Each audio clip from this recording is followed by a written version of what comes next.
The story opens with our protagonist Alec peacefully fishing without bait. Then, out of nowhere, a mysterious stranger approaches and asks if he'd like to learn the art of magic. Their lessons begin immediately, and before long, Alec succeeds in conjuring fire. However, aiming and controlling it as a projectile remains difficult, so his mentor Eldaz instructs him on how to properly focus.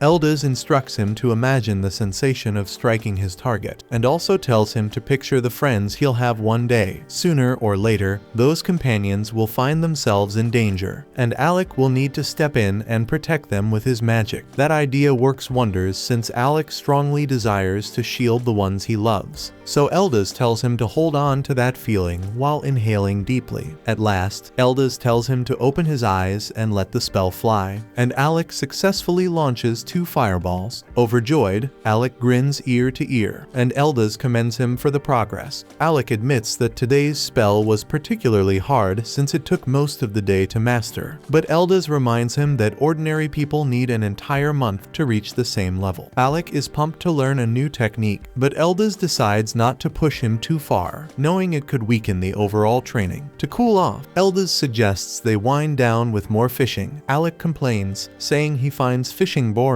and can only think about learning more magic. Trying to ground his eager student, Eldaz tells Alec that he's a gifted mage by nature. Even without someone guiding him, he believes Alec will grow into an exceptional mage, like the river that flows without resistance. Eldaz tells him to let destiny guide the rest. That leaves Alec wondering why Eldaz chose to teach him in the first place. Eldaz seems unsure how to answer, but before he has to, he's saved by catching a fish. And despite being a brilliant magic instructor, Eldaz is hilariously bad at fishing, so Alec steps in to help reel it in. The moment lightens the mood, and they share a laugh before calling it a day. By the following morning, Alec returns to his training. The new magic formula is tougher than the last, but Eldaz encourages him, saying he's more than capable. The days go by with Alec learning a fresh spell each and every day. Still, it's not all study and effort. One day, the two find themselves in a snowy showdown thanks to magic-fueled snowballs. But the peaceful days aren't meant to last forever, and eventually, Eldaz reveals that he'll soon be leaving the capital. Alec feels crushed by the news, knowing this means they'll likely never meet again, and Eldaz clearly feels the same. But even now, Eldaz still has advice to give. He warns Alec that if the opportunity ever comes to join the Imperial Court as a magician, he should turn it down. Alec doesn't understand the reason, but what he truly wants to know is why Eldaz taught him magic in the first place. Eldaz hesitates, emotion showing on his face, but he manages a gentle smile and says it was because Alec's mother helped him long ago, back when she was still alive. Those end up being Eldaz's final words to his student, leaving Alec silent and shaken. Years pass, and Alec, now a grown man, is attending the Royal Academy of Magic. He never forgot the teacher who changed his life, and in his search for answers, he discovers that Eldaz once graduated at the top of his class. He did become a court mage, but for reasons unknown, he was later exiled. Alec realizes now that this is likely the source of the sadness that always lingered in Eldaz's eyes. With this in mind, Alec makes a bold decision. He sets his sights on reforming the structure of the Imperial Court. To repay the debt he owes Eldaz, Alec swears to make a difference, and that begins by becoming a court magician himself. Time skips forward, and Alec has achieved his goal. He's now serving as a court mage, but that changes quickly as Prince Regulus announces Alec's dismissal. Regulus questions whether Alec even understands his own duties. Alec replies that his role is to assist the prince using his magic, but Regulus clearly has something else in mind. He presses further, asking if Alec fulfilled that role during their last mission, but Alec has no answer. The prince explains that he as a warrior leads from the front because that's his role, and their shield bearer Ix blocks attacks without hesitation because that's his role, and their mage Lenny uses flame spells to push back monsters because that's her role. But Alec, by contrast, has only ever used buffs and defense spells. Regulus says that's not enough, not for someone carrying the title of of court magician. He questions whether Alec only holds the position in name. Alec admits that he's stuck to support magic so far, but insists there's a valid reason for it. Regulus isn't interested in hearing his side. He interrupts and tells Alec to just admit that all he knows is basic support magic. Then he calls him pitiful for pretending he's more than that, and the others jump in as well. Lenny mocks him, saying he's always warning the team not to go too deep into the dungeon, when really in her eyes, he's just scared. Alec is stunned by the words coming from his former teammates, but Lenny tells him that she was simply keeping quiet until now. It was the king who placed Alec in their group.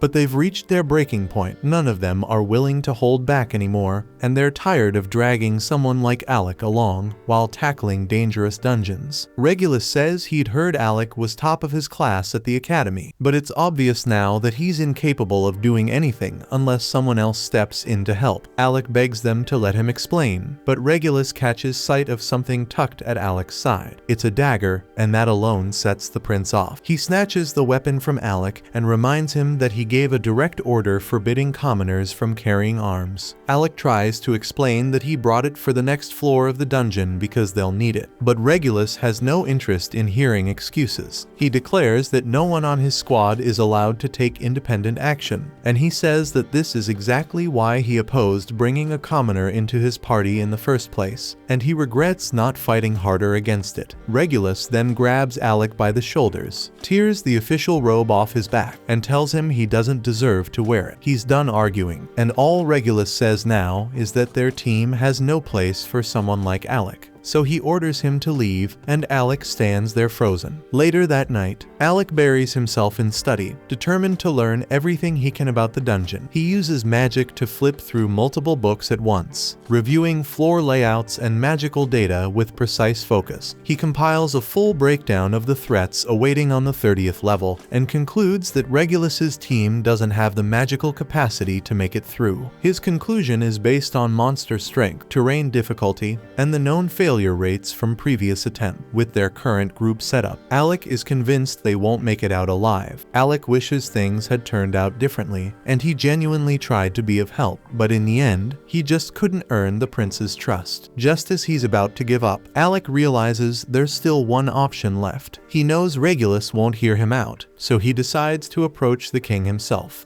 But when he reaches the castle, he's turned away at the gate because he's no longer a court magician, and ordinary citizens aren't allowed inside without official approval. Still, Alec refuses to leave and insists that he carries information too important to ignore. Right at that moment, Lenny shows up to remind Alec that he's been dismissed. She sneers that he's no longer a court magician, just another ordinary commoner. She says she's heard plenty of tales about his supposed brilliance back at the Magic Academy, but seeing him now, she figures those stories must have been lied. One rumor even claimed Alec broke records in the capital's dungeon. Until then, no one had gotten past the 30th floor, but allegedly Alec reached the 68th. Lenny always doubted that story, and now she feels validated. Alec doesn't respond to her jabs and chooses to stay silent because he still has something urgent to deliver to the king. He reminds her that it was the king himself who assigned him to Regulus's team, and that must mean the king trusted him. The message he carries is meant to protect the prince, and Alec believes the king would listen if he just had the chance to pass it on. Lenny returns, seemingly to accept the letter, only to shred it into pieces right in front of him. She says she's done entertaining a commoner's words, then orders the guards to toss his sorry ass out. Later, Alec reflects on how it's been 4 years since graduation, and he tells himself he really did try his hardest as a court magician. Still, he feels the weight of failure and knows he owes Eldas an apology. In the end, he couldn't reform the imperial court like he promised. Suddenly, a familiar voice calls out, and Alec turns to see Yorha, an old friend from the past. It's been 4 years since they last met, but she can tell right away that something's wrong. Alec apologizes for the gloomy mood, and Yorha vents her frustration about the kingdom of Galdana. She says she's sick of how this place clings to outdated ideals about noble blood and social class, and how discrimination still thrives because of that shit. Though she's clearly upset about what he went through, she also admits she's a little glad it happened. She reminds him of what she once said in the past, that one day she'd get him to join her team, and that's exactly why she came to the capital. Now's her chance, so Yorha asks if he'd like to dive back into dungeons, but this time with his old crew. She tells him she genuinely needs his strength and that she'd be happy to have him by her side again. Alec is taken aback because it's a complete reversal compared to the way Regulus's group treated him. Once a court mage cast out for being dead weight, Alec has been carrying the weight of failure and doubt.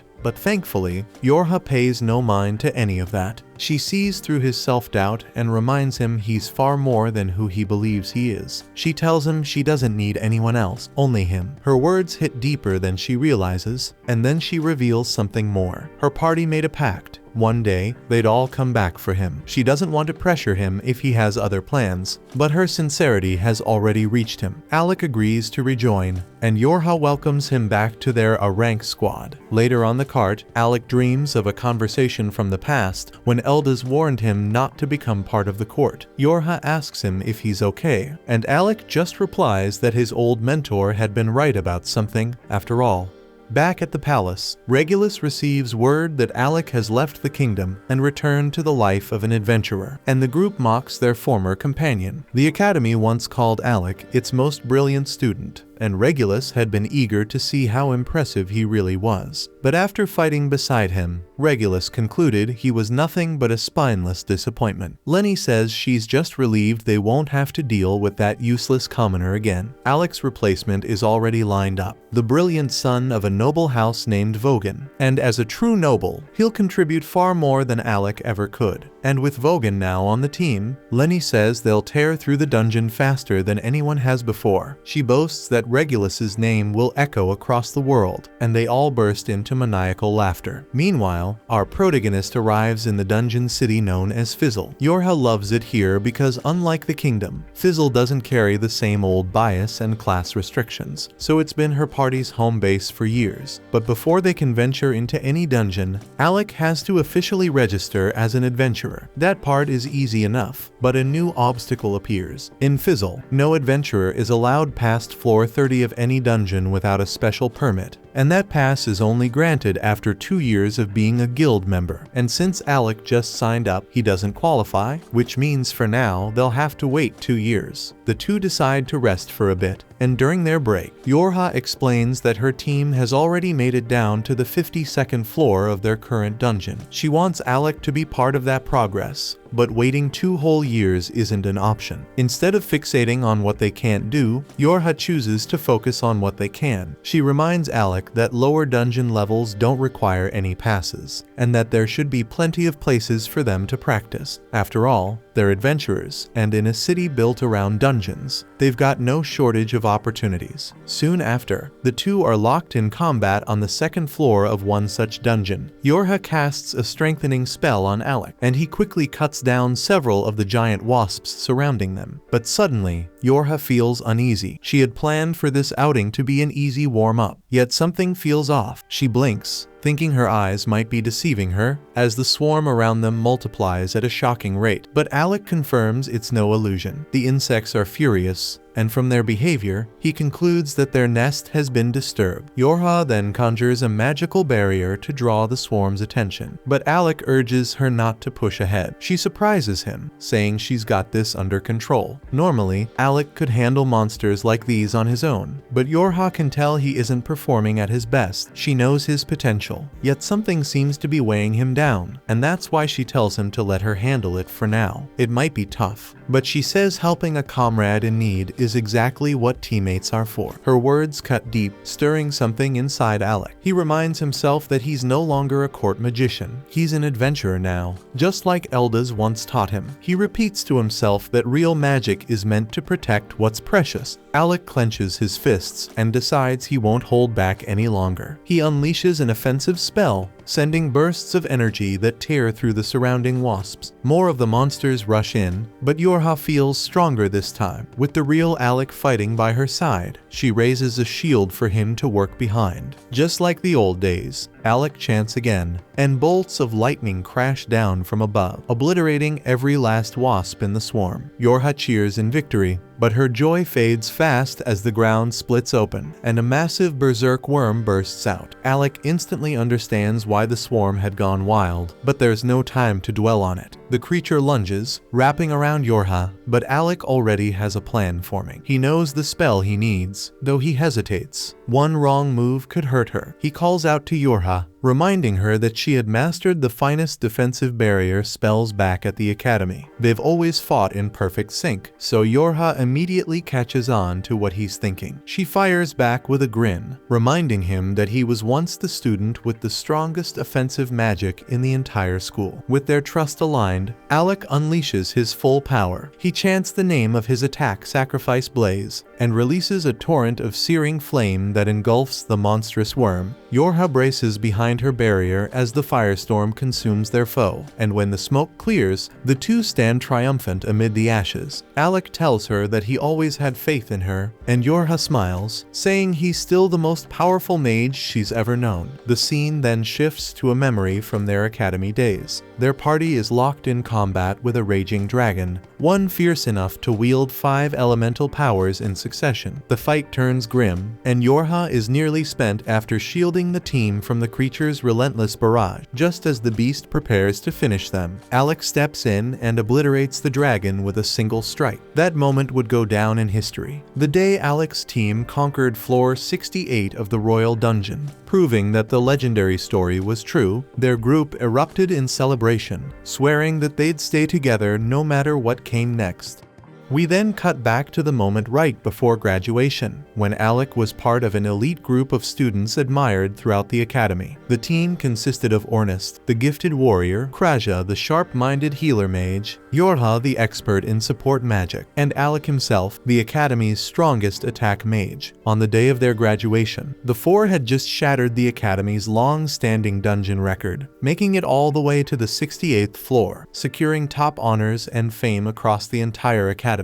But as they were walking back together, chatting about their future goals, Alec suddenly came to a stop and told them that he wasn't planning to continue with them because he'd decided to become a court mage instead. His teammates were visibly let down, especially Ornest, who had hoped that with Alec on board, they could have formed the strongest adventure team the world had ever seen. Still, he respected Alec's choice, knowing he must have had his reasons. But before they parted ways, Yorha made one thing clear, that she wasn't giving up, and the moment Alec became available again, she'd be there, waiting to bring him into her party. That brings us back to the present, where Yorha happily welcomes Alec to the team to celebrate. She treats him to a warm meal, but it turns out she doesn't handle alcohol very well, because after a single mug of beer, she's already slurring and barely upright. Within moments, she's out cold, slumped in her seat, so Alec places his jacket over her so she doesn't catch a chill. That's when a man suddenly appears behind him, commenting that Alec seems unusually thoughtful for an adventurer. Assuming he's just a random drunk causing trouble, Alec chooses to ignore him and turns away. But the man doesn't like being brushed off, and he angrily swings his bottle at Alec. The glass shatters, but Alec had already activated a barrier spell, blocking the attack with ease. He prepares to respond, but the man surprises him by calling him by name and saying he lives up to the rumors, then sliding a dungeon permit across the table. He tells Alec to treat it as an apology for such a rude test. Alec, still a bit irritated, now feels more confused than anything. He has no idea who this man is, until Yorha, still groggy from her drunken state, suddenly sits up and asks what the guild master is doing here. Alec freezes in place, realizing the man is none other than the guild master himself. The guild master then calmly tells him that he'd like to see what the former court magician is truly capable of, and invites him to come to the training grounds for a demonstration. Soon, they arrived at the guild's testing chamber, where the man finally introduces himself properly as Leviel Stamp. Alec immediately recalls hearing tales of Leviel's past, and he was once a member of an elite S-rank adventuring team, so Alec knows this fight won't be easy. Still, he's thrilled because he sees this as the perfect opportunity to sharpen his edge before stepping into a real dungeon. As soon as the match starts, Alec opens with a thunderbolt, but Leviel swiftly dodges and retaliates with a slicing water slash. Alec quickly realizes that ranged magic won't work well in this fight, and he'll have to go in close if he wants to stand a chance in this duel. But before he can get close, Leviel activates body enhancement spells, dramatically boosting his speed and strength. He moves so fast that Alec struggles just to follow him him with his eyes. And when Leviel finally attacks, Alec manages to throw up a barrier just in time. But even with the shield, the impact sends him crashing into the wall. Yorha flinches in concern, but Alec soon gets back on his feet, assuring everyone he's alright. He admits the speed caught him by surprise, but now that he's experienced it once, he starts thinking of ways to react to it. Then, a grin forms on his face because he remembers that back when he served the prince, he was forbidden from taking initiative in combat. But now, as an adventurer, he has no such restraints, so he's not just limited to dodging and support spells anymore. Channeling his magic into his staff, Alec reshapes it into a glowing blade and charges straight at Leviel. In response, Leviel fires off another water slash, but Alec slices through it with ease, closing the distance. Leviel's impressed, but he doubts Alec will be able to do the same once he starts throwing punches. He strengthens his body even further and darts toward Alec again. But this time, Alec is ready. Just as Leviel gets into striking range, he triggers a hidden thunderbolt spell that explodes right in his face, stunning him long enough for Alec to land a direct strike with magic blade. Leviel stumbles back, genuinely surprised that Alec managed to break through his defense. He finally understands why Yorha always speaks so highly of him,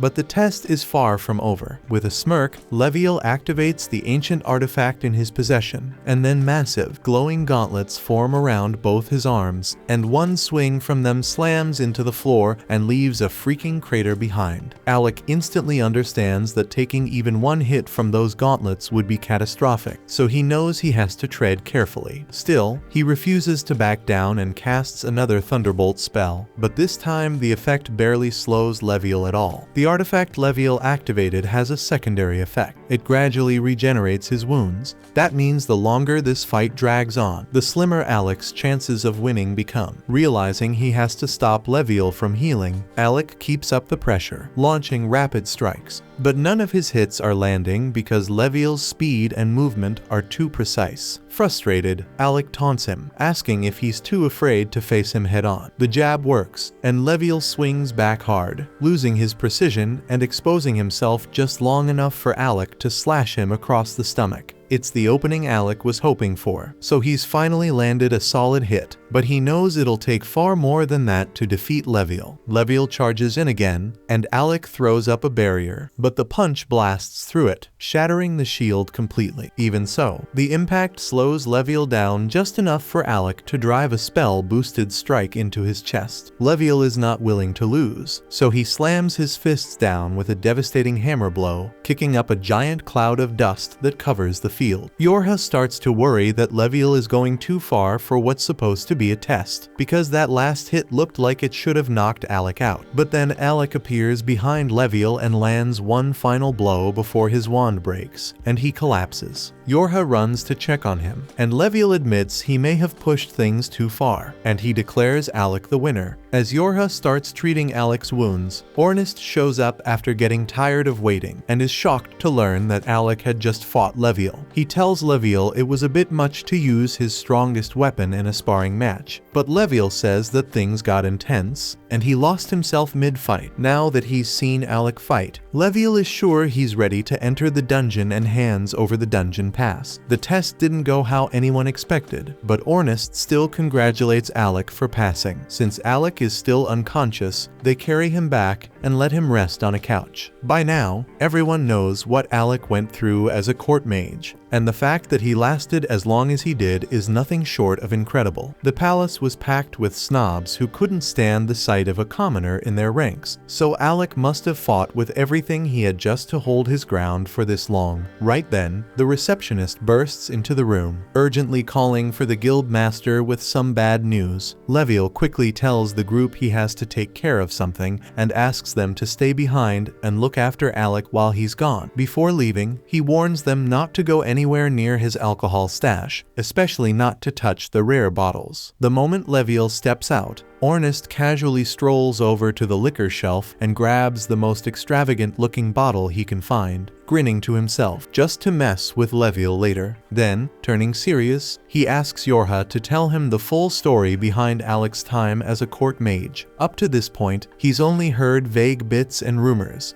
and what he hears stuns him. Alec's job was to serve as the prince's personal protector, but he was banned from carrying a sword or using any magic that could outshine the prince. He was even ordered to carry supplies and manage the inventory during their travels. And the worst part was that after being forced to rely entirely on support spells, the prince had the nerve to call him useless for not using attack magic. That last detail throws Ornest off, and he always thought Alec specialized in offensive magic. Yorha confirms that's true. Alec specifically went out of his way to learn support spells just to stay on the prince's good side, even though it didn't suit him. Hearing all that, Ornest is furious. The mistreatment Alec endured is far worse than he expected, and the second Alec starts to stir awake, Ornest doesn't hold back, and he tells him they should forget about the dungeon for now and go teach that spoiled prince a lesson he won't forget. But Alec, still groggy, calmly tells Ornest to let it go. He admits it still bothers him, but not to the point of seeking revenge. Ornest offers to go beat the guy up for him,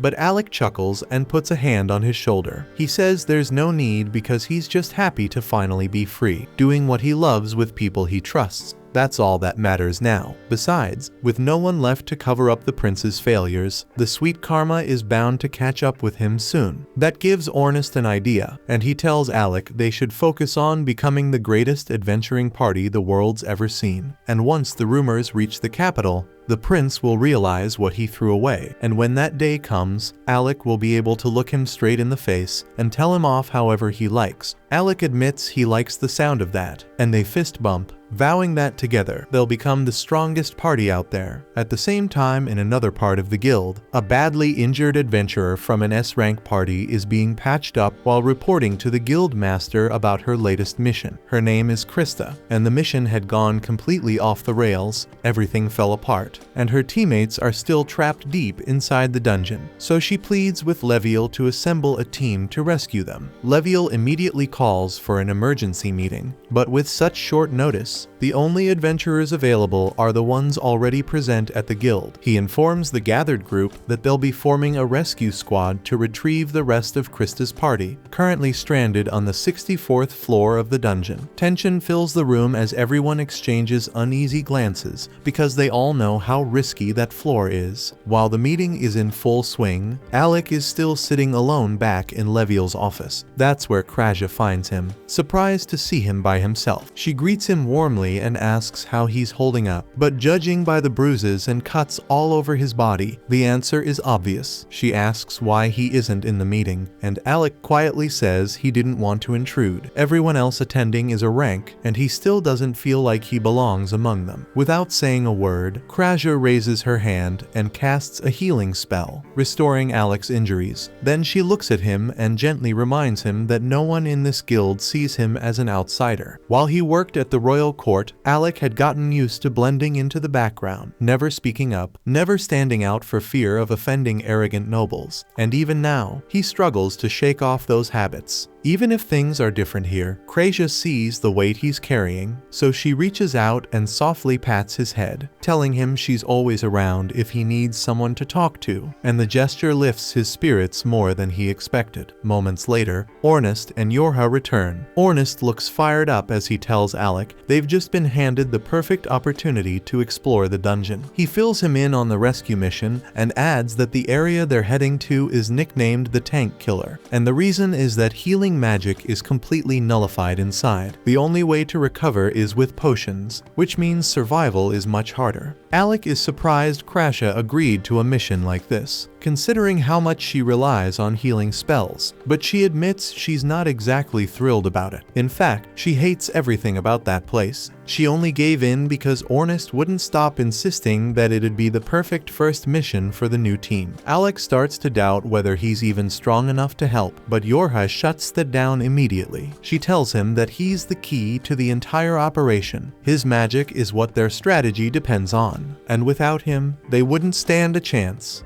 The group soon heads toward the dungeon, and as they stop in front of its towering gate, Ornest steps forward with his usual swagger, declaring that this is where their legend begins. Then they begin mapping out their next moves.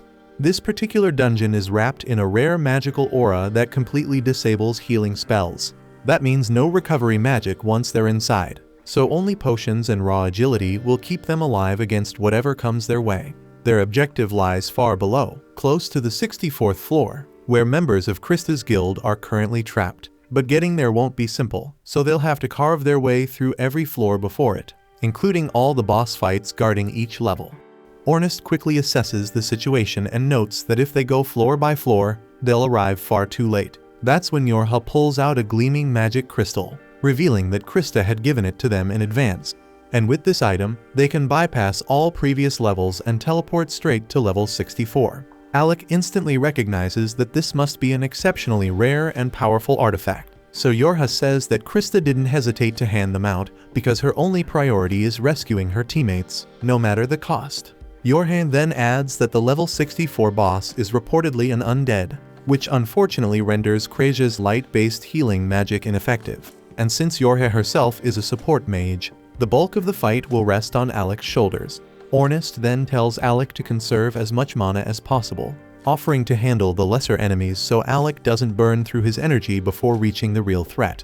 Kreja agrees, urging the group to brace themselves, warning that from this point on, they'll be battling death itself. Even a season's rank party was completely wiped out in this place. Instead of being intimidated, Ornest grins with wild energy, more alive than ever. He rallies the group, shouting that this is where the tale of their legendary party truly begins. With that, Yorha tosses the crystal high into the air. As it shatters, it activates, instantly teleporting them deep into the dungeon, right to level 64. The group materializes in a dim, musty cavern, and within moments, a wave of undead skeletons begins to rise, armed with swords and shields. But Ornest doesn't hesitate for a second, and he draws his spear and charges head-on, striking the first wave with ruthless precision. With each thrust and sweep, he dismantles groups of undead effortlessly, boasting that level 64 seems laughably easy so far. The rest of the team stays back for a moment, quietly observing, as more skeletons crawl out from the shadows and begin advancing. Ornest, unfazed, continues his rampage, slashing down anything that moves. But Yorha quickly becomes concerned because he's moved too far away from her area of effect, so she breaks into a sprint, calling out for him to return to formation. Alec and Kreja follow closely, both muttering that Ornest will probably be fine. After all, he's armed with a legendary artifact, the piercing black spear. It's nearly indestructible, always razor sharp, and extremely effective in battle. So it's a perfect weapon for someone who fights with guts instead of brains. Alec calls out to Ornest, asking if he needs a hand, but Ornest confidently replies that this is child's play for him and continues demolishing every enemy that dares to come near. Alec chuckles and keeps walking alongside Kreja, when all of a sudden he senses something unusual behind him. Trusting his instincts, he fires off a lightning bolt over his shoulder. As the smoke clears, there's nothing in sight. Even Kreja looks puzzled, asking what that was about. Alec admits he thought someone was behind him, but maybe it was just a false alarm. Still uneasy, he draws his sword and dashes forward, slashing the air in front of him. His blade clashes with something invisible, which suddenly reveals itself as the Grim Reaper. Ornest grins and comments that Alec's not as out of shape as he assumed, adding that he sensed the invisible enemy earlier but couldn't deal with it himself. The Grim Reaper retaliates, pushing Alec back with a strike, but Alec quickly recovers, deflects the blow, and retreats toward Ornest. At that moment, Alec understands that Ornest was placing complete trust in him, counting on him to handle threats from behind without needing to look back. It's a feeling Alec hasn't experienced in years, true camaraderie, and that realization ignites a surge of strength within him. He leaps into the air, brandishing his enchanted sword, and delivers a clean, powerful strike that cuts through the Grim Reaper, slaying it instantly. He then turns toward Yorha and asks if she had known about it too. She immediately apologizes for keeping it quiet, while Kreja jokingly tells him to blame Ornest, since it was his idea in the first place. Alec smirks and tells Ornest he owes him one, to which Ornest replies that they'll talk about favors after they actually make it out of this dungeon alive. The four teammates now regroup, side by side, ready to take on whatever comes next. Soon after, both Alec and Ornest launch themselves into the swarm of undead, slicing and tearing through skeletons in every direction, while Yorha provides magical reinforcement from the rear. Ornest is in his element, pulling off flashy maneuvers and eliminating every skeleton in his path. Meanwhile, Kreja calmly supports him from a distance, taking down sneaky enemies with her deadly accurate bow shots whenever they try to flank him. Yorha, though typically in the backline, is forced to defend herself up close with her staff as the endless wave of skeletons pours in. Realizing the horde isn't slowing down, Alec calls the others back, shouting that he'll take care of the rest in one strike. Without hesitation, the party quickly gathers behind him, so Alec channels his power and unleashes a massive thunderbolt, engulfing the entire area in blinding electricity, making every last skeleton reduced to smoldering ash. Once they're in the clear, Ornus turns to Alec and casually asks why he's only been using his thunderbolt skill, since back at the academy he used to wield several types of offensive magic. Alec quickly brushes it off and just says that thunderbolt is the fastest spell to cast, so it's just more efficient in battle. Ornus raises an eyebrow, clearly unconvinced, but chooses not to push the issue as there's no time to dig deeper because they're on a mission. Suddenly, a monstrous roar echoes from the depths ahead, and they all instinctively assume it must be coming from the boss room. Ornus doesn't hesitate because the moment Yorha casts reinforcement magic, he blasts forward like a flash, running faster than Ishospeed himself. Alec watches in surprise, impressed by both Ornust's explosive speed and Yorha's magic boost. He and the girls waste no time and quickly follow Ornust through the tunnel toward the source of the noise. As they emerge into a wide open chamber, they spot Ornust perched casually on a rocky ledge, arms folded, observing a chaotic scene unfold below as a massive monster is chasing a panicked adventurer in every direction. Alec immediately prepares to help the poor guy, but Ornust doesn't move, muttering that the frantic mage down there is named Loki, a notorious troublemaker from a party called Rechroma. Kraja nods in agreement, adding that Loki might be obnoxious, but he's also a clever support mage. Alec, however, struggles to process what he's hearing, especially as Loki flails around, screaming up at Ornust to do something and swearing he'll haunt him every day if he dies here. Ornust, unfazed by the threats, just watches with a bored expression.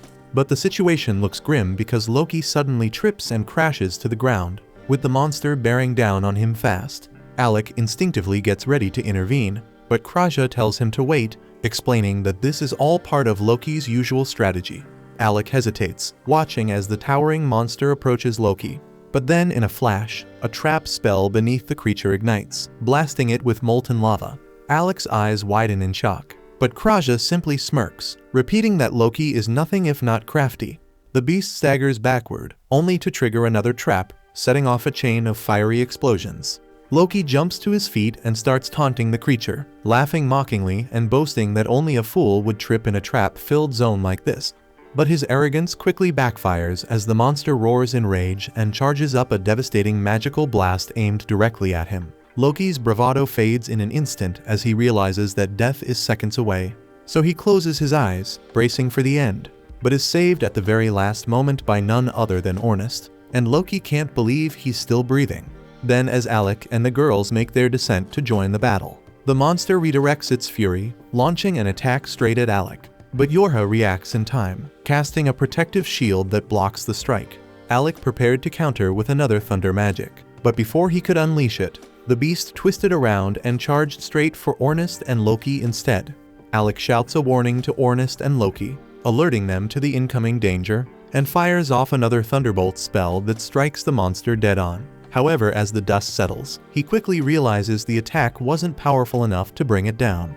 Ornust notices the creature rapidly closing in on him, so he resorts to a desperate maneuver, charging straight at the beast and slipping between its legs in a swift motion. He then hurls Loki toward Kraja, who tumbles to the ground beside him. Yorha promptly instructs Kraja to take Loki to the ledge while they handle the monster. Ornust swiftly assumes position, drawing his spear in preparation for the next clash. They wait until Kraja secures Loki's safety, then brace themselves for the final confrontation. Yorha casts a powerful enhancement spell, boosting all of Ornust's stats, prompting him to charge the creature head-on. He skillfully evades its strike, leaps into the air, and drives his spear toward its face.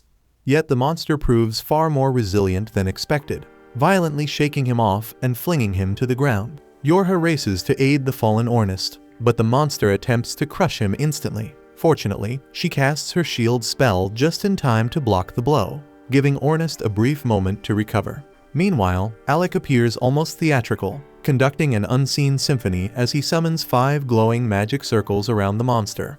Loki observes in disbelief, remarking that even generating 3 circles is incredibly difficult. for Alec to conjure 5 simultaneously. He must be a prodigy, but Kraja calmly replies that Alec is capable of far more. To Loki's astonishment, Alec proceeds to summon 20 magical circles at once. Then, as the monster lunges forward, Ornest climbs up its body and strikes its tail, buying Alec the precious seconds needed to complete his spell. Ornest then leaps away just as Alec finishes his incantation, and unleashes a devastating barrage of thunderbolt magic that electrocutes the beast, freezing it mid-motion. But when Alec moves in to deliver the final blow, the creature unexpectedly sidesteps, narrowly evading the attack. The monster immediately begins charging its own magical blast, but Kraja quickly casts a blinding spell, momentarily disorienting it. At the same time, Yorha uses her magic to summon enormous glowing chains that bind the monster tightly in place. Taking full advantage of the moment, Ornest hurls his spear like a javelin, landing a direct hit through the creature's skull as Alec prepares to finish it for good. But to everyone's surprise, the monster still manages to move and immediately begins casting its devastating magical blast once more. Alec, however, remains calm and unmoved, preparing to unleash a spell so rare that only 2 people in the world even know it. One is his mentor Eldas, the very mage who created it, and the other is Alec himself, who learned it directly under his guidance. As the creature hurls its charged blast toward Alec, he counters it with reflection magic, sending the attack back with twice the force. But the Dame monster is incredibly resilient and somehow survives even that. Now barely hanging on, the beast attempts the same spell again, but this time Alec combines his reflection magic with multiple layered magic circles, engulfing the monster in a brutal inferno. The beast is incinerated where it stands, and Ornest follows up by slicing its head clean in half, bringing the battle to an end. With the fight over, the group begins to celebrate their hard-won victory, but their moment is cut short when Loki steps forward, thanking Alec for his help and revealing that he knows who he is, specifically, that Alec is the court magician. Alec casually replies that he's no longer with the royal court, to which Loki responds that it's the prince and his party's loss. He then drops a bombshell. The monster they just defeated wasn't even the floor boss. It was merely one of the sub-bosses that had foolishly chased after him and ended up separated from the rest. This revelation stuns Alec and the others, who now question how powerful the real boss must be if even a sub-boss pushed them to their limits. Loki then reveals that the true floor boss is a necromancer clad in pitch-black armor, masquerading as a knight. He warns that regular physical attacks don't do much damage and are mostly useful for stalling. Turning toward Alec, Loki presents him with a magical wand topped with a silver cross. Alec instantly recognizes the relic as Loki reveals it to be a long-lost ancient artifact. As soon as Alec grips it, the wand transforms into a gleaming sword in his hand. Ornest is skeptical and questions Loki's motive for giving away something so valuable. Loki just chuckles and admits he plans to use Alec as bait on the front lines. The entire group stares at him in disbelief, unsure if he's joking. But Loki explains that Alec, with his frail appearance, would look like an easy target. By placing him at the vanguard, they could lure the boss in, catch it off guard, and then spring a coordinated ambush, securing victory and earning the glory of slaying an S-ranked boss. At the same time, the prince and his team find themselves fleeing through the depths of another dungeon by 2 enormous caterpillars. The prince is completely thrown off by the situation, unable to grasp how things have spiraled so far out of control, especially given that he's never had any trouble handling these types of creatures in the past. Without hesitation, he orders Lenny to destroy them using magic. She makes the attempt, but for reasons she can't explain, her spells simply refuse to activate. Irritated, the prince lashes out, calling her useless and insisting that he'll take care of the threat personally. However, the moment he swings his blade, it bounces harmlessly off the monster's hide. And it's in that exact moment he starts to realize that something is very wrong, and he takes a hit.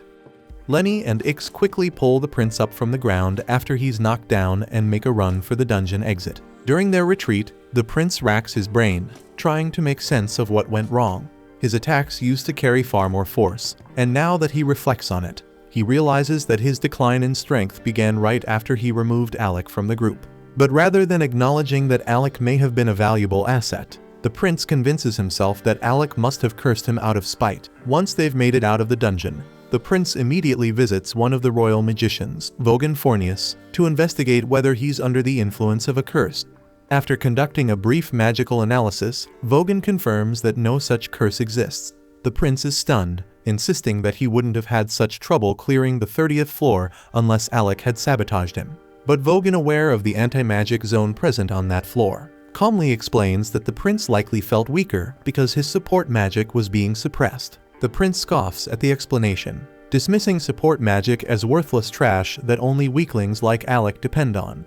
Vogan does his best to remain professional, even as the prince continues rambling with baseless arrogance. Still, he does find it unusual that Alec hadn't warned the prince about the anti-magic field beforehand, considering Alec is the famed student who once reached the 68th floor. The prince laughs dismissively, telling Vogan that there's no chance someone as pathetic as Alec could have actually accomplished such a feat, and claims it must be just some rumor that commoners circulate among themselves. Vogan doesn't even attempt to argue because there's simply no reasoning with that level of delusion. But at that moment, a royal guard steps into the room and informs the prince that the king wishes to speak with him regarding Alec's situation. The prince grins, confident that his father will support him. However, upon his arrival, the king immediately begins recounting a story about Eldaz. He explains that Eldaz was once a royal magician who had been exiled years ago, and in the king's words, was a remarkable fool. Eldaz, despite being a noble, had the audacity to stand before the king of Galdana and declare that unless the treatment of commoners and court magicians changed, a great tragedy would befall the nation. The prince interrupts, claiming Eldaz deserved to be banished since no nobleman should dare speak to the king in such a bold tone. But the king clarifies that Eldaz wasn't called a fool for his words. After being stripped of his noble rank and cast out, Eldaz went on to enroll at the Royal Magic Academy. There he silenced his critics with extraordinary talent and graduated as valedictorian. Yet despite gaining fame and prestige, he made the baffling decision to return to the castle and serve once again as a court magician.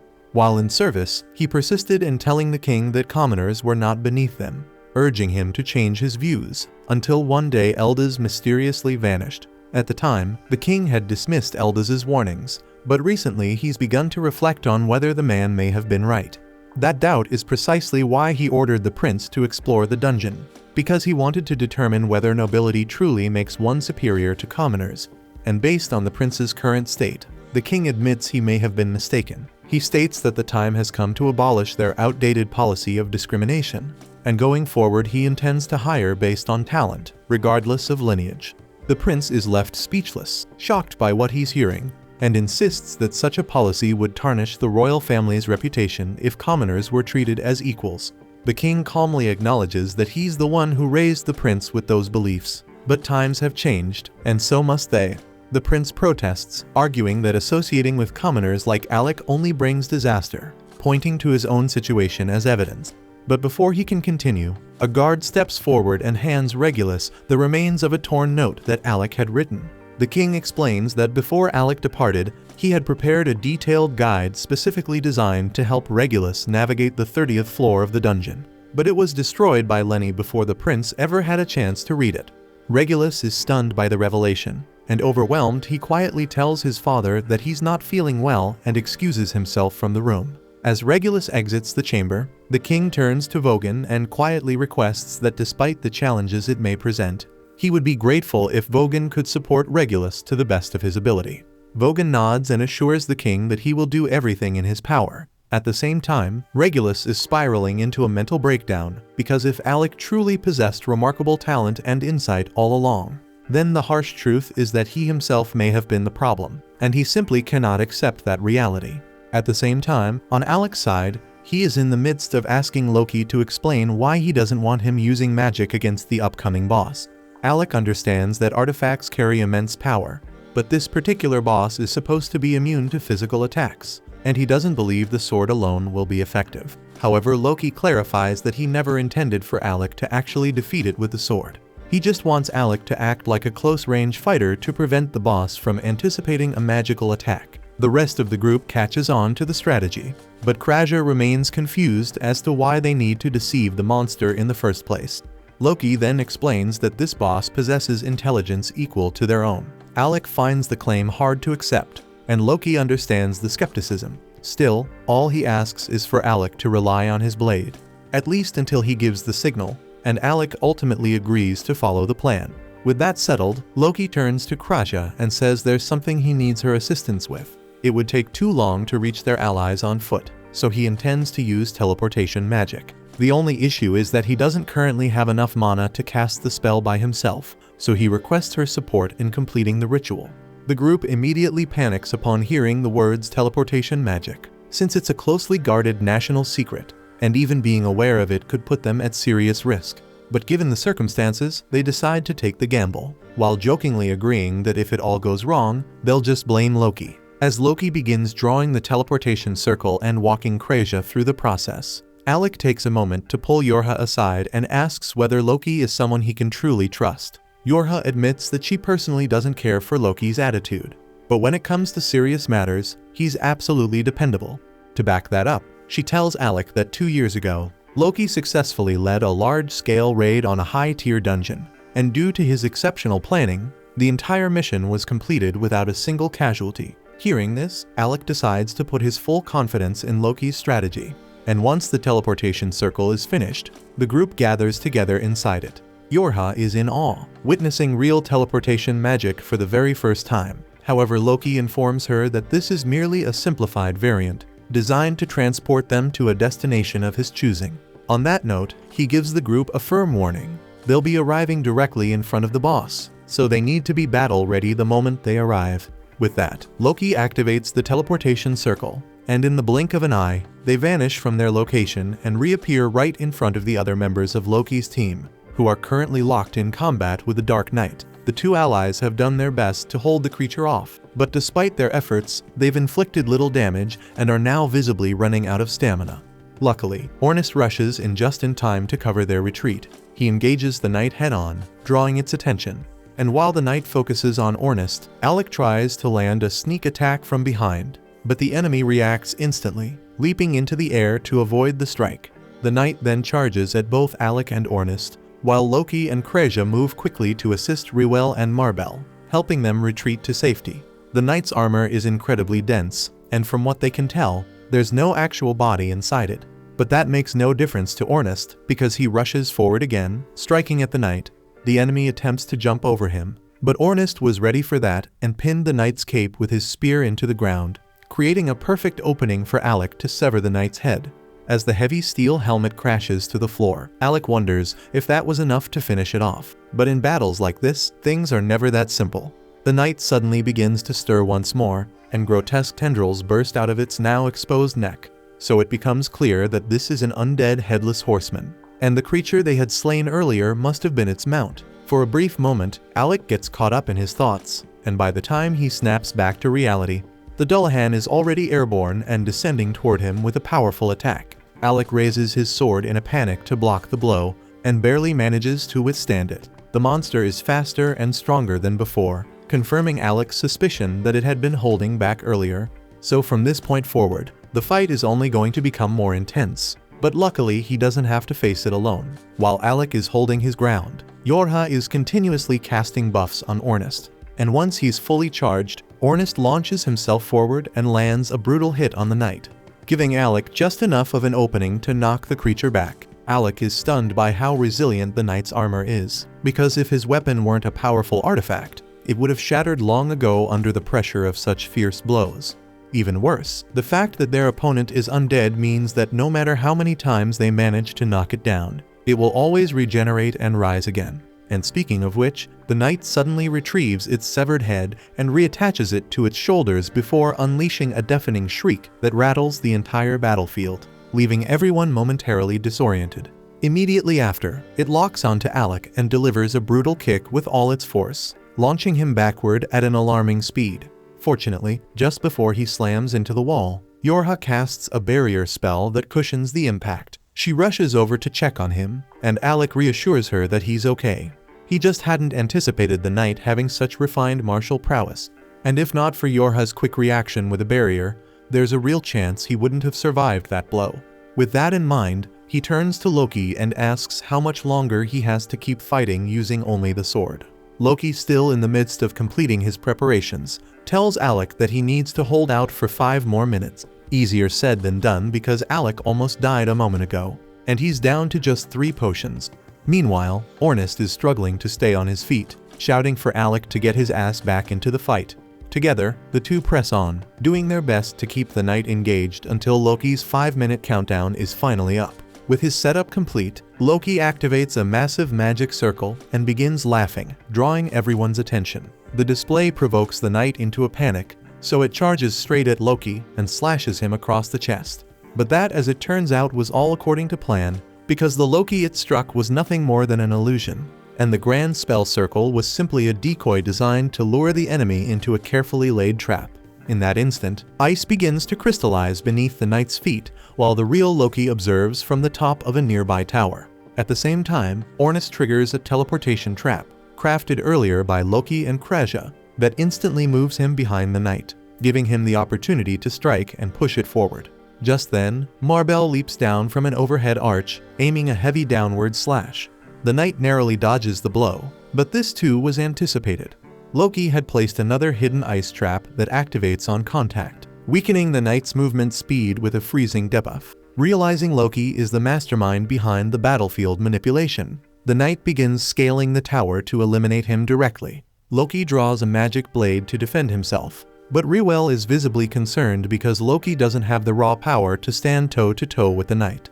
Although he had Yorha apply a 7-fold strength amplification earlier, the strain on his body is immense, and he's barely holding it together. Still, while Loki holds the knight's attention, Yorha prepares and casts a high-tier binding spell to restrain it. The spell succeeds, but not before the knight lands a heavy strike on Loki, knocking him off the edge of the arch and sending him plummeting toward the ground. Yet, even in freefall, Loki remains calm and unfazed because everything is proceeding exactly as he envisioned. And as he falls, he looks over to Alec, and with a smirk, calls out that the stage has been set, and it's time to bring this battle to an end, and he happily agrees. Alec then begins deploying a sprawling network of magic circles around the knight, and Loki is genuinely impressed because it's even more than what Alec unleashed against the last boss. But after everything he's already been through, Alec's body is starting to give out under the immense pressure of sustaining such complex spellwork. Still, he forces himself to his feet and launches the Thunderbolt acceleration spell, which lands a devastating blow. However, the knight still manages to move and is now starting to break free from the restraint spell that Yorha had cast on it. She struggles to hold it in place, but at this rate, the knight will break loose any second, so she yells at Alec to finish it off already. Of course, that's far easier said than done since Alec's body is on the verge of shutting down. And this marks the second time today he's used such a high-level incantation, and the sudden mono loss would have knocked out just about anyone else. Alec is no exception, but he has far more riding on this now, so no matter how badly it hurts, he grits his teeth and powers through. Finalizing the casting sequence for one of his ultimate spells, a lightning dragon takes shape, and the instant Alec unleashes it, it tears through the knight, vaporizing it on impact and bringing the battle to a close. With the threat finally gone, Alec drops to the ground from pure exhaustion and mutters a joke about how having dependable teammates really makes a difference when your life's on the line. Yorha walks over and corrects him, saying it was more like they were the ones relying on him the whole time because they never would have stood a chance without him. Ornus just seems relieved that Alec is back to being his usual unstoppable self, and on a lighter note, he brings up the bet from earlier, and Alec remembers that right before the fight, Ornus declared that whoever passed out first had to take on a dare. Technically, Alec just lost that bet a moment ago, but since it happened after the battle ended, Ornus decides to go easy on him. He says the only dare is this: Alec's not allowed to keep things bottled up anymore. If something's weighing on him, whether it's Ornus, Yorha, or Kreja, he's got to talk to at least one of them so they can help. And Alec smiles and agrees without hesitation. Reuel then approaches to express his gratitude to Alec and the others for their assistance. Marbell wants to thank him as well, though her approach is a bit more forward, and she plants a kiss on his cheek, which visibly horrifies Yorha. Marbell then asks if Alec would be interested in teaming up for a dungeon raid sometime. But Yorha quickly steps in and firmly declares that Alec is their party's mage, so Marbell can't just claim him for herself. And since the Rechroma team owes Alec a huge debt, Reuel as the leader offers to write him a formal recommendation. Alec seems puzzled at first by the mention of a recommendation, so the others fill him in that to be promoted to S rank, an adventurer must receive an endorsement from an S rank party as well as approval from the guild master. Getting the guild master on board shouldn't be too difficult, so Reuel assures Alec he'll take care of everything on that end. Once the conversation wraps up, Alec retrieves the knight's magic stone, officially wrapping up the Recromer rescue mission with a perfect result. Then upon returning to the guild, the receptionist warmly congratulates Alec on the successful outcome and tells him he's become quite the topic of conversation lately. She then asks if he managed to get any rest after the intense battle, but Alec replies that he's feeling great. With that, she hands him his reward, and Alec gets ready to head out. But just before he can leave, Leviel stops him and informs him that he has a visitor from the kingdom of Galdano waiting. This catches Alec off guard since he no longer has any ties to the kingdom, but he agrees to hear the visitor out and discovers that it's Vogan. Of all the people Alec dealt with back at the royal castle, Vogan was one of the more reasonable ones, so Alec gives him a respectful bow and says it's good to see him again. But before they can exchange pleasantries, Vogan immediately confronts him and asks if Alec was seriously trying to get Prince Regulus killed by not warning him how unprepared he was for dungeon combat. Alec responds calmly, asking Vogan whether he truly believes Regulus would have listened to anything he said, even if he had given him a warning. Vogan pauses, then realizes Alec's probably right. Still, he's clearly annoyed that he got stuck with this miserable assignment after Alec was dismissed, so he considers it a complete waste of his time and skills. Alec asks if that means Vogan was chosen as Regulus' new party mage, but Vogan replies that calling himself a magician at this point feels like a joke, so he's more of a glorified babysitter than anything else. After Alec's departure, Regulus attempted to tackle the 30th floor of the dungeon solo and ended up suffering serious injuries as a result. Vogan had hoped the incident would serve as a teaching moment, giving Regulus a chance to reflect and grow. Instead, the prince refused to accept any blame and demanded that Vogan accompany him here so he could confront Alec face to face.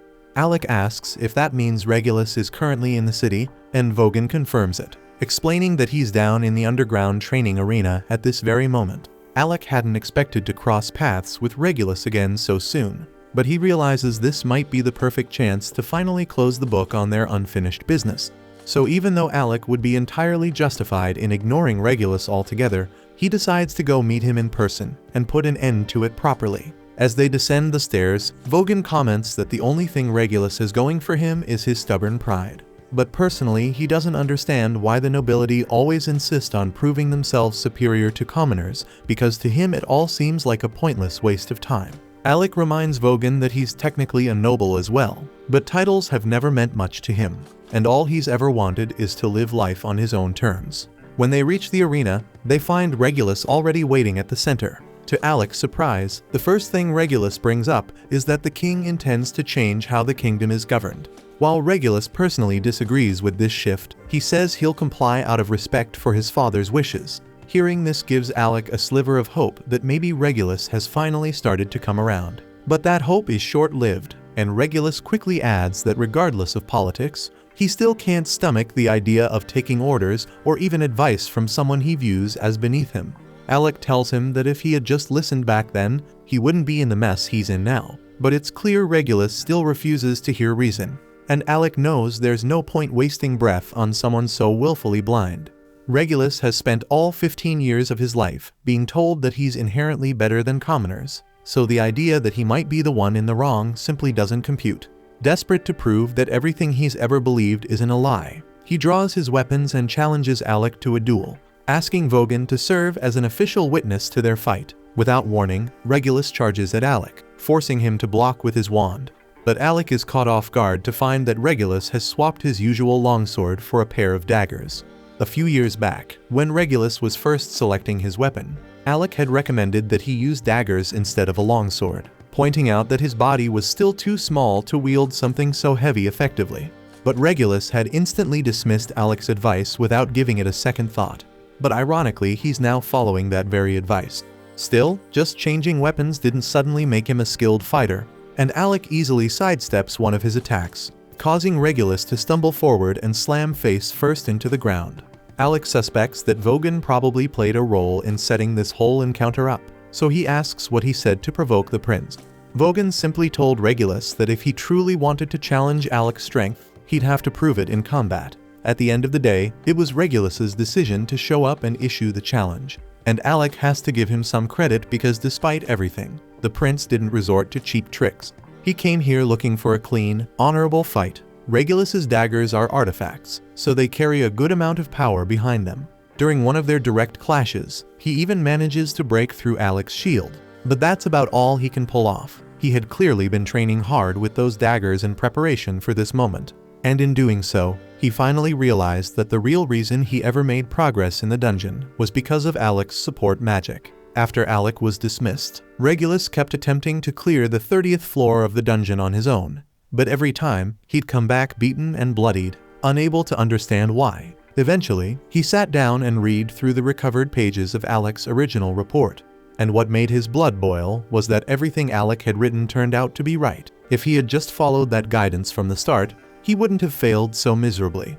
And even just reading it made him realize how insanely gifted Alec really was, which only made it harder to come to terms with the way he had treated him. So now Regulus demands that Alec activate his artifact and face him for real. Alec asks if Regulus is really sure about going through with this, knowing full well the gap in power between them. But Regulus stands firm and refuses to back down. Still, before they fight, Alec has one question he needs answered, and asks if it is actually true that the king intends to reform the way the royal court operates. Regulus confirms it, adding that his father had apparently been testing the strength and resolve of the lower classes, which is why he sent both Regulus and Alec into the dungeon. If that's the case, then it explains why the king always treated Alec with such unexpected kindness. And this revelation is without a doubt the best thing Alec has heard all day, because now, those 4 years he spent serving as a court magician don't feel like a complete waste after all. But as for Regulus, he warns Alec to brace himself because he won't be holding anything back. He draws his artifact and charges forward, fully prepared to face the consequences. Regulus is shaking in his boots, knowing full well he's about to get the crap beaten out of him, but still he stands his ground, ready for whatever's coming. Yet at the very last moment, instead of striking Regulus, Alec shifts his aim and slams his attack into the ground. Regulus demands an explanation, asking why Alec chose to let him off the hook. He reminds him of every insult, every time he ignored him, mocked him, and acted like he was worthless for no reason at all. He built his whole self-image around the belief that being a noble made him better than everyone else. But if that was a lie, then what's left of who he is? He came here thinking that dying by Alec's hand would at least let him hold on to some shred of dignity. But now, Alec's looking at him with pity, and Regulus is completely lost, and he doesn't know what to believe anymore. Alec typically isn't one to laugh at someone else's misery, but even he can't help chuckling at how ridiculous this has all become. He walked in expecting a bitter grudge match, figured Regulus would be shouting threats and throwing punches, but instead the guy is breaking down and asking for life guidance. The absurdity of the moment makes it impossible to stay angry, and suddenly Alec realizes how pointless all that resentment was in the first place. Once he sees that Alec isn't mad anymore, Regulus lowers his head and sincerely apologizes for how he treated him in the past. And Alec is honestly stunned because he never thought Regulus had it in him to swallow his pride and admit fault. Still, he understands that Regulus acted the way he did because of how he was raised. That doesn't excuse it. But if Regulus is willing to change, then Alec figures it's worth letting go. So without hesitation, he offers his hand. Regulus reaches out, about to accept it, but at the last second, he pulls back, still feeling a bit too embarrassed to follow through, and he wants to hang on to a little bit of pride. Instead, he pulls out Alec's old court magician cloak and apologizes for taking it from him that day. He tells Alec he can have it back if he wants, and he also presents a letter from the king himself, stating that there's an open seat at the royal court waiting for Alec, should he ever choose to return. Alec raises an eyebrow and asks if the king is ordering him to come back, but Vogan assures him that it's not a command, just a request. Alec nods, then says he doesn't need the cloak or the letter, because he's perfectly content with his current party and has no intention of ever leaving them behind again. Regulus accepts his answer without complaint, but insists Alec take the cloak anyway because it belongs to him. Then he tells Vogan they're done here and it's time to leave, because there's nothing more to say. But as he walks away, there's the faintest smile tugging at his lips, and it's clear that both he and Alec have finally made peace with their past. The next day, Alec catches up with the group and casually asks if anyone's got time to hang out. Kraja, Yorha, and Ornest all say they're free and ask what he's thinking. So Alec admits he was hoping they could show him more of Fizzle, because he's still getting his bearings and wouldn't mind a proper tour. Under normal circumstances, all three would be happy to help out. But the second Ornest and Krasja realize what's happening, they both spot this golden opportunity to give Yorha some alone time with Alec. So without wasting any second, they each toss out some clearly fake excuse and duck out, leaving Alec with no choice but to spend the day with Yorha one-on-one. Alec doesn't pick up on how suspicious their exit is, and Yorha just laughs it off, even though she knows full well they just handed her a gift on a silver platter. That said, she almost screws it up right away by asking Alec if he wants to push the date to another day, but he says he's totally fine with it being just the two of them. Hearing that gets Yorha a little hyped, so she jumps up and says she's gonna give him the full Fizzle experience. A bit later, the two are strolling through the city as Yorha explains that Fizzle's an adventurer-heavy town, so it's common to find weapons, armor, and all kinds of gear sold everywhere. But she warns him not to trust everything he sees, since some merchants are shady and love tricking people with useless junk. But that'd be great advice if she wasn't currently getting conned herself. Alec watches, half amused as Yorha's already fallen for some sketchy pitch. A merchant is trying to sell her a drug that supposedly gives you the stamina to fight for days without sleep. And that shit made Yorha want to buy it badly. But Alec can feel the bad energy radiating off that thing just by looking at it. So he grabs Yorha's hand and tells her to come with him. He figures it'd be smarter to let Krasja and Ornest handle the shopping instead since Yorha gets easily distracted. She admits she does get duped here and there, but reminds him that the last time she asked those two to shop, Ornest came back looking like Zorro, and Krasja bought an oversized teddy bear, so trusting them isn't exactly a winning move either. With that in mind, Alec says he'll take over the party's shopping from now on, and Yorha tells him that would honestly make her life way easier.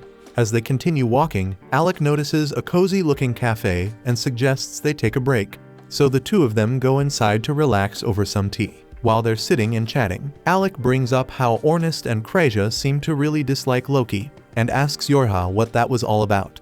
Yorha tells him it's kind of a long story, then explains that 2 years ago, they ran into a rank party that was struggling in a dungeon, so they stopped to lend a hand. Not long after, Loki and Rewell showed up too, and they all teamed up to take down the floor boss together. But during the fight, Ornest got injured while shielding one of the rank adventurers by taking a blast of acidic spit straight to the back. He tried to act tough afterward, pretending he was fine, but his legs gave out on the way home, so Loki and Rewell had to carry him back. Up to that point, Loki had treated Ornest decently, but while Ornest was knocked out, his spear kept smacking Loki in the head, and eventually Loki lost his patience and chucked it into the forest, gone for good. Yorha doesn't think Loki meant any harm by it. In fact, he probably assumed it wasn't a big deal, since the spear was already in bad shape, but to Ornest, that spear meant a lot, and when he woke up and learned what happened, he was seriously pissed off. Still, he might have let it go if Loki had just apologized, since it was clearly a dumb mistake. But Loki genuinely couldn't understand why Ornest was so upset over a beat-up weapon. Ever since then, the two haven't been able to see eye to eye, and Yorha admits it's kind of ridiculous that a busted spear is what started the whole feud. Alec agrees, but that still leaves the question of why Krasja doesn't like Loki either. Yorha laughs and says Krasja doesn't actually have a real reason. She just doesn't vibe with the guy. A little later, Alec and Yorha are walking through town again when she starts reminiscing about all the time they used to spend shopping together back in Galdana. They'd pool their gold to buy healing items, and she even remembers how Krasja once tried to brew her own potions, but every single attempt turned into a disaster. As they keep walking, Yorha suddenly stops in her tracks. Her eyes lock on an elven ribbon hanging in one of the market stalls, and she's stunned. These rare accessories boost the wearer's magic power, and she's been searching forever for one. But the price tag is steep 50,000 gil, and she doesn't have anywhere near that much on her right now. She's clearly upset, knowing someone else will probably snatch it up before the day's over, and seeing how much it means to her, Alec decides on the spot to buy it for her. Yorha looks at him, a bit unsure, and asks if he's really okay dropping that kind of cash on her. But Alec tells her it's for the good of the team. Her magic plays a huge role in keeping their coordination tight. Plus, he's sitting on a mountain of savings from his days as a court magician, and honestly, he wanted to treat her to something nice. Yorha beams and tells him she'll treasure the gift with all her heart, and Alec's happy to hear that. The two of them spend the rest of the day enjoying the city together, checking out different spots and soaking in the atmosphere. As the sun begins to set, they end their outing by heading up to the top of the clock tower to watch the view. Yorha turns to Alec and asks what he thinks of Fizzle, and he says he loves the energy here because the way everyone's so full of life and free-spirited makes him feel like a real adventurer for once.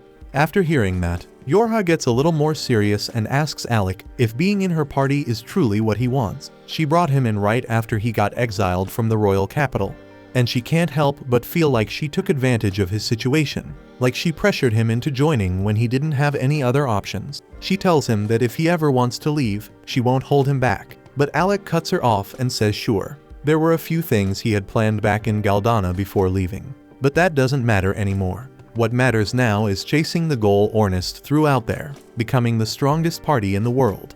And he knows there's no way he can reach that without Yorha and the others by his side. So he's not going anywhere. That answer puts Yorha at ease, and she's especially glad to hear it because it's rare for Alec to speak so openly. He's usually the kind of guy who keeps everything bottled up. Alec says he just felt like it was time she knew how he really felt. And actually, there's one more thing he needs to tell her. Yorha starts blushing, thinking this might be the moment he confesses his feelings, and she even starts leaning in, expecting a kiss. But Alec suddenly chuckles and says the only reason he's being so open is because he lost a bet to Ornest, and part of that deal was that he's not allowed to hide what he's thinking anymore. Yorha instantly realizes Alec still has no clue how she feels about him, and it leaves her totally flustered. She had really hoped he'd finally make a move, but he's not. Frustrated, she turns away, trying to hide her embarrassment, while Alec just stands there confused, completely unaware of why she suddenly looks so upset. The following day, Ornest heads over to wake Alec and finds him completely knocked out in bed, surrounded by a pile of books. He tries the usual way, calling Alec's name, but when that fails, he just yanks the covers off and shouts for him to get the hell up. Ornest reminds him that a proper adventurer is up at the crack of dawn, ready to go. Alec gets it sure, but he still doesn't understand how Ornest has this much energy first thing in the morning. Once Alec is dressed and ready, the two of them step out into the backyard to start their morning training session. They go at it full force, and Yorha, watching from the side, warns them to dial it back before one of them ends up getting seriously hurt. Of course, the warning goes completely ignored, and if anything, it just fires them up more. Both guys are hell-bent on proving they've got the edge, and the clash only gets more intense. It finally wraps up when Alec's sword shatters mid-strike against Ornest's defense. Ornest technically wins, but still calls Alec a damn monster for being able to keep up that well while being a mage. Either way, he's not done yet. He says it's time to crank things up and tells Alec to summon his artifact so they can keep going. But before Alec can do anything, Yorha jumps between them and puts a stop to it, saying if they push this any further, someone's definitely going to get wrecked for real. Right at that moment, Loki decides to make an entrance. Seeing them all training hard, he smugly steps in and offers to give them a few tips. After all, he is an S-rank adventurer. But nobody's interested, so the whole group just turns to leave and get on with their day. That's when Loki suddenly flashes their S-rank ID and asks if they really want to treat him like this when he's the one who recommended their party for S-rank promotion. As soon as he says that, Yorha immediately spins around and gets hyped, asking to see the card. She's clearly thrilled about the promotion, but Loki says he won't hand it over unless Ornest apologizes for all the times he treated him like crap. Ornest flat out refuses, and just as the tension starts building, Krista and Riwell arrive and step in, telling Loki to quit making trouble for Yorha's team. They go on to explain that the recommendation for Yorha's party to be promoted to S-rank has already been submitted and approved by the guild master, so they're only here to deliver their brand new S-rank ID. Everyone's riding high from the promotion, but then Krista walks up to Alec and tells him she doesn't think becoming S-rank is nearly enough to repay everything he's done for their party. So she tells him straight up that if he ever finds himself in trouble, he'd better not hesitate to call on her, and Alec genuinely appreciates it and says he'll keep that in mind. And to celebrate the fact that Lasting Period officially made it to S-rank, Loki suggests they all go out for lunch. So Kraja quickly announces that Loki is inviting everyone to eat on his tab, and immediately the group heads over to the tavern for a well-deserved feast. Even while they're eating, Alec still can't fully wrap his head around the fact that he's part of an S-rank party now. But Ornest catches the look on his face and immediately calls him out, warning him not to start doubting himself. He then tells Alec this is just the beginning of their legacy, and if he starts getting stuck on stupid insecurities, Ornest won't hesitate to beat some sense into him. Alec says he gets it, And with that, Yorha lifts her glass and proposes a toast to their new S-rank status. They even go as far as ordering a whole barrel of the tavern's most expensive booze, much to the dismay of Loki's wallet. Hours later, night has settled in and everyone's full and tired, ready to head back home. Except for Yorha, who's completely knocked out after drinking way too much. Kraja explains that she was just in an especially good mood tonight, not only because of the promotion, but also because Alec turned down the king's offer to return to Galdana so he could stay with their party instead. Right then, Misha comes running up looking for Kraja, saying the guild is short on healers and they could really use her help. Kraja doesn't hesitate and heads straight to the guild infirmary to assist. But when she gets there, she's surprised by how many wounded adventurers are packed in. She turns to Misha and asks if a dungeon raid went south or something. But Misha shakes her head because monsters didn't cause these injuries, they were caused by people. That stuns Kraja because it's the first she's heard of anything like that. So Misha explains that there's been a string of attacks recently. Adventurers getting ambushed by a dangerous group that calls itself the Shadow Guild. Right then, the guild master steps in and calls out to Kraja because he's got another injured adventurer who needs immediate help.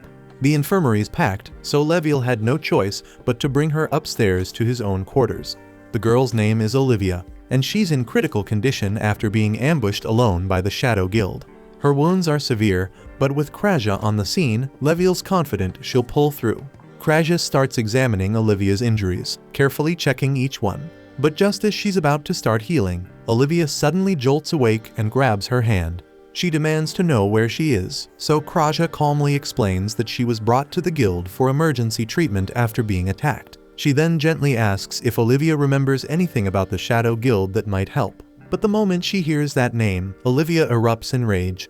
The memories of what happened come flooding back, and with clenched teeth, she swears revenge for what he did to her. She begs Kraja to heal her immediately so she can get back out there and fight.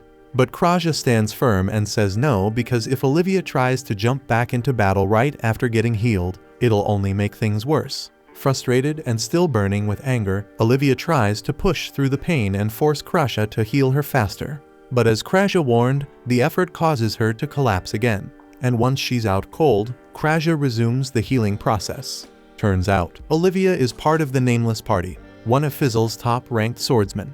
Which only raises the question, who the hell could have done this kind of damage to someone that strong? And by the time the sun rises, Kraja has finished healing her. Completely drained, she slumps forward and dozes off at Olivia's bedside. Elsewhere in Fizzle, Alec is buried in research at the library, flipping through everything he can find on the arcane dungeon. Out of nowhere, a boy named Luorg walks up and introduces himself as a member of Nameless, the same S-rank party Olivia belongs to. And he asks Alec if he'd be willing to join him on a raid into the labyrinth. Not long after, Kraja heads over to Olivia's room to check in on her, only to walk in and catch her mid-swing with a sword. Despite the fact that she's supposed to be resting, Leviel is just sitting nearby, watching it happen. So Kraja shoots him a look and asks why he didn't stop her. But he just shrugs, saying it's pointless because Olivia won't listen to a damn thing he says. And when she shuts down like this, there's nothing he can do. And on top of that, she's not even telling him what happened with the Shadow Guild, which is stalling his entire investigation.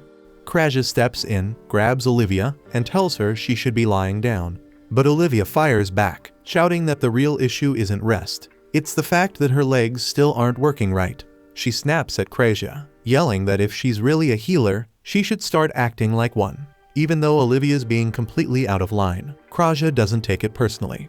Instead, she calmly asks Leviel to step outside so she can start treatment. Once he's gone, she begins channeling healing magic into Olivia's legs, and Olivia is taken aback that she's not grilling her with questions.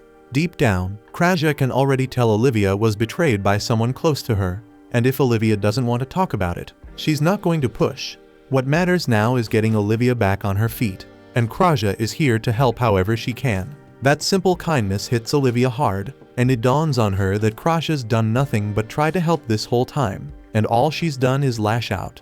Guilt wells up inside her, so she drops to her knees and apologizes, saying she was wrong to treat Kraja like that. It wasn't Kraja's fault, and she was just venting her own failure and pain at the wrong person, so she promises to make it up to her.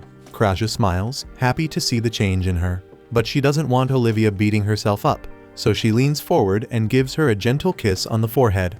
Olivia recoils in shock, asking what that was for, and Kraja chuckles. It's just a little charm to help her relax. That simple gesture reminds Olivia of her mother, and for a moment, her expression softens as she drifts into thought. Kraja notices and asks what's on her mind, but Olivia shakes it off and changes the subject, asking if she can have something to drink. Kraja nods and offers to make her some tea. She brings over a cup for Olivia, and just as she's about to pour herself one too, Olivia speaks up again. She says she just remembered she hasn't eaten anything since the day before and admits she's starting to feel a bit hungry. Kraja says no problem and offers to go grab some food for her. But as soon as she steps out of the room, Olivia reaches over and quietly slips something into Kraja's teacup. Back at the house, Alec links up with Yorha and Ornest to fill them in on his meeting with Leorg and the dungeon raid he proposed. Ornest's heard the name before, and he figures Alec must have been caught off guard by the guy's appearance. But truth is, Leorg's way older than all of them put together. Alec's jaw practically hits the floor, but Yorha chimes in, explaining that Leorg's actually an elf, and for some reason, he just likes playing the whole cutacy act, even though he's pushing 100. As for the dungeon raid, Ornest's curiosity is piqued, so he asks if Alec got any actual details. Alec tells them that Leorg said the plan is to hit the 72nd floor and clear it fast, and he even went as far as offering Alec the dungeon core when it's all said and done. Alec was stunned that Leorg would just hand over the chance to clear the final floor, especially considering Nameless had been grinding their way through it for months. Sensing Alec's hesitation, Leorg explained that his team has some unfinished business with the Shadow Guild. Apparently, they messed with one of his teammates, and now he's heading out for payback. That means he won't be able to finish the dungeon himself, so he's hoping Alec's group can take over while he's dealing with the guild. Yorha thinks the whole deal sounds great, but Ornest flips out and calls the whole thing shady as hell. He says Nameless giving up their dungeon rights is one thing, but taking on the Shadow Guild too, that's just way too convenient. Alec admits it does sound sketchy, but Yorha pushes back, saying she doesn't think Leorg would screw them over like that. He's strange, sure, but he's the reason his party still runs smoothly, so she doubts he'd scheme against them. Anyway, standing around won't get them any closer to the truth, so Ornest grabs the core and says that the rude girl Kraja was patching up yesterday. Turns out she's from Nameless, so if they want to know if Leorg's telling the truth, they should just go ask her. The others are on board, so they make their way toward the guild. But right before they reach the entrance, Misha comes bursting out and crashes into them. They quickly ask what's going on, and Misha, out of breath, tells them something awful's happened to Kraja, which is why she was sprinting off to get help. The party hurries inside and spots Kraja slumped against the wall, barely staying upright, so they rush over to see if she is okay. She tells them she's mostly okay, but someone drugged her earlier, and by the time she came to Olivia was already gone. It's not hard to piece together who did it because clearly Olivia slipped her something, but Kraja's more worried than angry. She's convinced Olivia might have run off into the labyrinth again, probably chasing revenge. Ornest doesn't see why that's their problem, and if Olivia's dead set on risking her life for payback, that's on her. But Kraja fires back, explaining that Olivia's still not fully recovered. Her injuries haven't healed, and she's in no shape for another fight. Ornest gets that sure, but to him it still doesn't change the fact that it was Olivia's choice to begin with, and besides, she's the top swordswoman in the kingdom, so he seriously doubts the Shadow Guild has what it takes to take her down again. Maybe not on their own, but Kraja remembers Olivia saying something about a traitor. If that's true, then it wasn't just the Shadow Guild that brought her down. Someone else was involved, someone powerful enough to leave the country's strongest warrior in critical condition. And Kraja's not about to let her charge headfirst into that kind of danger again. Not when she can do something about it. So she says if nobody else is willing to go, then fine, she'll handle it herself. But the second she steps outside, she realizes the others are right behind her. They tell her they're not about to let her march into a place like that on her own. If saving Olivia really means that much to her, then they're coming too, no questions asked. Together, the group makes their way to the entrance of the labyrinth dungeon. But Ornest is clearly not thrilled. Alec asks him what's wrong, so Yorha jumps in and explains that the dungeon's a mess of teleportation traps, scattered all over the place, making it a total nightmare to get through. Marbell then chimes in, warning that it's super common for teams to get split up in there, so everyone needs to stay sharp. That's good advice, but now they're all wondering what the hell Marbell is doing here anyway. Marbell explains that she heard Olivia took off from the guild and was headed back into the dungeon, so she came rushing here to stop her before she entered, but she was already too late, and that's why she wants to join their party. She says Luorg also asked her to step in as a substitute for Olivia, since she's also an S-rank swordswoman. But the real reason she came is because she wanted to see Alec's incredible magic in action, up close and personal. Yorha isn't having any of it though, and she shoves Marbell back and tells her that unlike the Nameless party, they actually function like a proper team, and they're not about to throw off their rhythm just to add someone new. Alec then turns to Ornest confused and asks what Yorha meant by that. So Ornest explains that while Nameless is technically a party, the members act more like solo adventurers doing their own thing. Luorg was the one who somehow got them to work together, but outside of dungeon runs, they're barely even on speaking terms. Take Olivia for example, she hates involving others in her problems and never accepts help. She can come off cold or downright rude, but Marbell insists she's a good person underneath all that. Marbell used to hang around Olivia all the time when she was training. At first, Olivia tried to shake her off, saying she worked better alone and only joined Nameless because she needed a party to get through dungeons. But instead of backing off, that just made Marbell more persistent. And since Olivia didn't seem to care much for her team anyway, Marbell asked if she'd like to raid a dungeon together sometime. And Olivia actually said yes, so they've been close ever since. Marbell says she won't insist on coming if she's just going to slow them down. But she's genuinely worried about Olivia and begs them to do whatever they can to bring her back safely. But before heading in, Ornest tosses a wristband to Alec and tells him to wear it because it's their hidden trump card for this dungeon. Alec has no clue what it does, but he trusts Ornest and puts it on without arguing. Once they're all set, the group enters the labyrinth together. But before they move in too far, Krasia stops to set up a teleportation circle of her own. That way, if anyone ends up falling into a random teleportation trap, they'll have a safe way to get beamed to this point in an instant. Ornest is actually impressed that Krasia had the foresight to set everything up like this, so he casually starts patting her on the head. But Krasia doesn't appreciate being treated like a kid, especially not from him, so she immediately stops mid-cast and dropkicks him so hard he goes flying across the room. Unfortunately, his landing isn't so lucky because he smacks right into a teleportation trap. Alec panics and rushes over to try and help.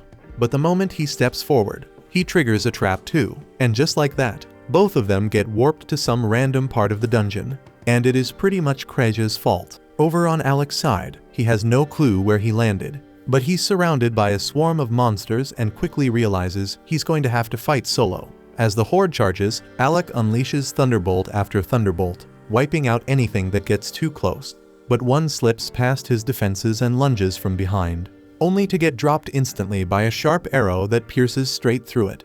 Alec turns and breathes a sigh of relief when he sees Krasia standing there, but he can't help but wonder how she tracked him down so fast. And she explains it's thanks to the wristband he's wearing. It's called a Mobius ring, and when two people wear a matching pair, the ring keeps them from being separated. So no matter how many teleportation traps Alec triggers, the ring will always drag Krasia to wherever he lands, guaranteeing they stick together. Yorha and Ornest are wearing the other set, so they should be fine too. But things don't exactly look great on their side, as a massive mob of monsters is chasing them down. Ornest might be able to handle this on his own, but Yorha doesn't have any combat strength, so she quickly conjures an earth pillar to lift herself out of reach while Ornest dives straight into the chaos. She buffs him with a quick burst of stamina and speed, just enough to keep him from burning out mid-battle. With that boost, Ornest surges forward and slices clean through the biggest monster's neck in one strike. That brutal takedown is enough to send the rest of the smaller creatures scrambling, completely terrified. Ornest sighs, a little let down since they would have made a good warm-up. Yorha climbs down and tells him he handled the whole thing like a pro, and Ornest soaks up the praise, clearly enjoying every second. But as they continue forward, they stumble upon something unexpected, and it's the remains of the dungeon floor's boss. Yorha freezes because the thing looks like it was obliterated in one clean sword strike, and she can't think of a single person capable of something like that. But Ornest can. There's only one person who could have pulled that off, and it's Melia Dial, the Blade Master. At the same time, in another part of the dungeon, the leader of the Shadow Guild is speaking with Melia, praising him for how impressive he is, because not only did he one-shot the floor boss, but he also wiped the floor with Olivia, the S-rank swordswoman from Nameless. Melia casually responds that the only reason it was so easy is because he knows her, and he knows how she moves, how she fights, and exactly how to counter her. The guild leader remarks that that would explain why Olivia was so stunned when she saw him. But then he questions why someone who clearly has a history with an S rank like Olivia would even bother siding with the Shadow Guild. And if they were close, wouldn't it have made more sense for Melia to work with her instead? But Melia calmly replies that while his goals happen to align with the guild's at the moment, his ambitions are different. Also, he doesn't care what the Shadow Guild's ambitions are because all he wants is to grow stronger. And for that he needs real battles and real experience. Right then, a few Shadow Guild members arrive and inform their leader that intruders were spotted on the 72nd floor. So the leader wastes no time and orders them to hunt the intruders down and kill them on sight. Meanwhile, Alec and Kraja manage to find Olivia huddled in a corner, sporting fresh injuries. The moment she spots them, she casually asks Kraja to patch her up so she can keep moving. But Kraja flat out refuses because she knows full well that if she heals her now, Olivia's just going to run off again the second she's able to stand. Annoyed, Olivia glares at her, but she doesn't argue. Instead, she grits her teeth and forces herself back onto her feet, determined to keep going despite the pain. Alec and Kraja quickly step in her way, blocking her path. Kraja tells her she's not letting her leave until she explains what this is all about. And she asks if this is tied to the Shadow Guild somehow. But Olivia scoffs at the idea. She says there's no way she'd ever lose to those weaklings, and the one she's really after is her former teacher. He's the one who let her mother die, and she intends to kill him with her own hands. Without another word, Olivia steps onto a teleportation trap to make her escape. But Alec and Kraja spot what she's doing just in time and dive onto the circle right before it activates. And in an instant, all three of them are warped together, straight into the middle of a monster nest. Realizing they were boxed in, Alec threw himself straight into the monster swarm, carving a path with sheer determination. Olivia reached for her blade without hesitation, ready to back him up. But Kraja stopped her. After quickly healing Olivia's wounds, Kraja explained that she was preparing a teleportation circle, though it was clear Alec wouldn't be able to hold off the entire horde alone. Moved by her concern, Olivia gave a small smile, then dashed forward to fight beside Alec. And as the two of them battled to keep the monsters at bay, Kraja began channeling the teleportation spell. Mid-battle, a hulking Cyclops takes a swing at Alec. He sidesteps with ease and counters, but his strike barely phases it. It retaliates fiercely, pushing him against the wall of enemies, until Olivia charges in and decapitates several beasts in one clean sweep. Alec blinks, stunned that he hadn't even seen her draw, and she casually points out that he's still green when it comes to dealing with high-level monsters. Just then, Kraja finishes the teleportation circle and calls for Alec, but the magic sigil flickers and vanishes. Alec immediately figures out that there's a magic eater nearby, and his fears are confirmed as more of the creatures flood into the chamber. Back to back with Olivia, Alec stands firm as she dashes forward and effortlessly slays another beast. Watching her carve through the horde with precision, Alec can't help but compare her style to Ornest's. Where Ornest fought loud and dramatic, Olivia's strikes were sharp, clean, and merciless. Not wanting to be left in the dust, Alec pushes forward and slays a few himself. Olivia gives him credit for his power and sword handling, but points out that his technique is still too raw. She tells him to stop forcing his strength and instead let his blade flow naturally with his movement. While Kraja scans the area for the monster suppressing their magic, Olivia and Alec realize the swarm just keeps coming. Olivia calls out, asking if Kraja can locate the magic eater. Kraja shouts back that she's found it, but it's surrounded by a massive cluster of monsters. Without hesitation, Olivia charges straight into the mob, slicing down anything in her way to shield Kraja from danger. Alec darts around the chamber, trying to draw the rest away, but a winged beast swoops down on him. He raises his blade just in time to deflect the strike and knock it back. But the damn thing doesn't give up, and it keeps chasing him relentlessly, so Alec baits it into clashing with a nearby Cyclops. The bird tears through it in seconds, but its focus never leaves Alec. At the same time, Olivia keeps closing the distance between herself and the magic eater until she finally brings it down and smashes the artifact it was guarding. She quickly calls out to Kraja, letting her know it's done, so Kraja immediately starts charging up a fresh teleportation circle. As soon as it's ready, she calls for Alec, who unleashes a full-powered thunderstrike that electrocutes the swarm of monsters still harassing him. and once they're down, he hurries back to Kraja, who's waiting for Olivia to make it through. After fighting her way past the relentless tide, Olivia finally breaks through and reaches them. She grabs Alec's hand, and with everyone together, Kraja activates the spell and warps them out of the monster-infested death trap. Once they're safely outside, Olivia turns to Alec and asks why he never told her he could use magic like that. He reminds her he already mentioned it before, but Olivia argues that no proper mage would ever charge into a monster horde swinging a sword. She admits it feels weird scolding him like she's some kind of mentor, but still thanks him for helping her survive that hellish room. Alec says he'll keep her advice in mind, then glances at Kraja and asks if she's relieved they all made it out. But she's not in a joking mood and tells him he's brushing things off too easily, and points out that Olivia's injuries still haven't fully healed. She warns that if Olivia keeps fighting so recklessly, her wounds are going to reopen. Then she brings up what Olivia had said earlier about the one who betrayed her, asking who it was that hurt her so badly. Olivia finally opens up. She says her mother was a fellow adventurer who died when she was still a child, leaving her completely alone. In her darkest days, a man named Melia took her in and raised her like his own daughter. He trained her in the sword and passed down all his secret techniques. Even though the pain of losing her mom never fully faded, the memories and her training gave her something to hold on to. And over time, Olivia came to respect her master deeply for his strength and teachings. Years passed. After becoming a skilled swordswoman herself, she asked Melia if she had finally become strong. He smiled and said she'd surpassed everything he ever expected from her, then drew a blade soaked in blood.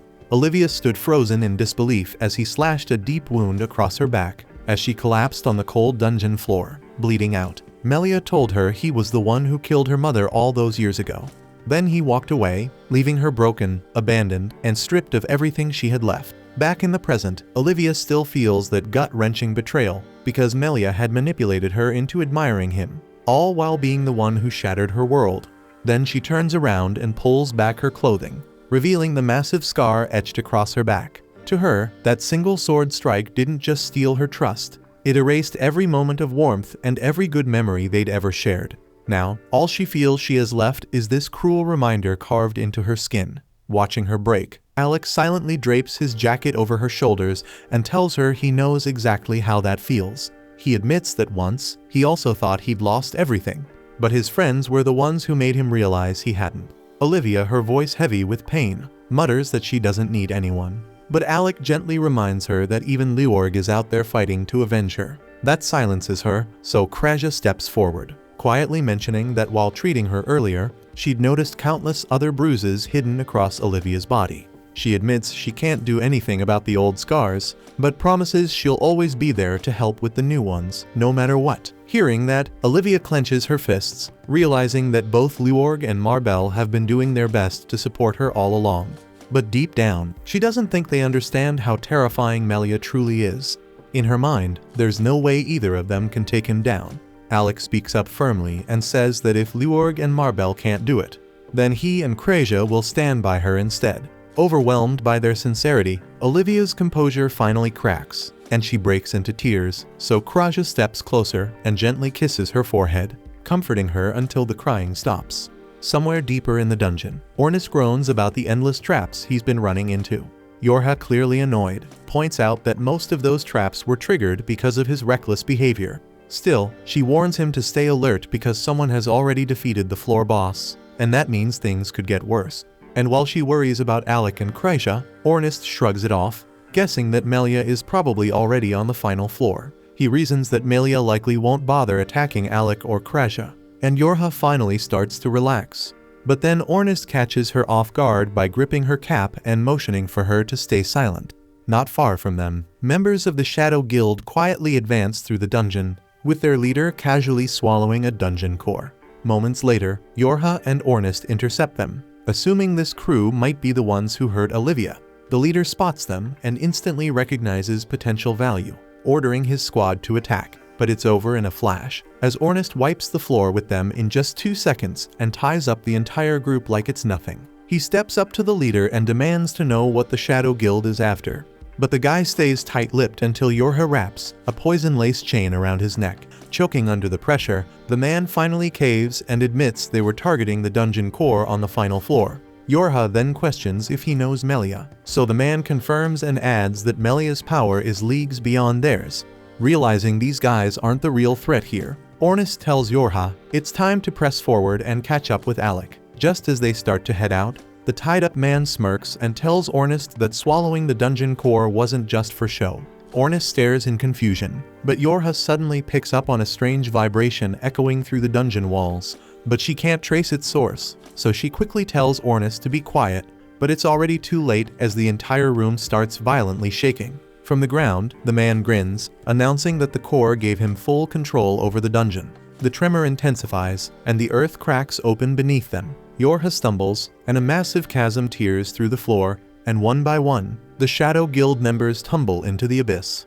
Before Yorha can fall, the guild leader catches her mid-drop and vanishes into the depths with her in tow. Grinning wickedly, he calls out to Ornest, declaring that he's taking this special prize with him, and dares him to follow him into the dungeon's deepest level for the final showdown.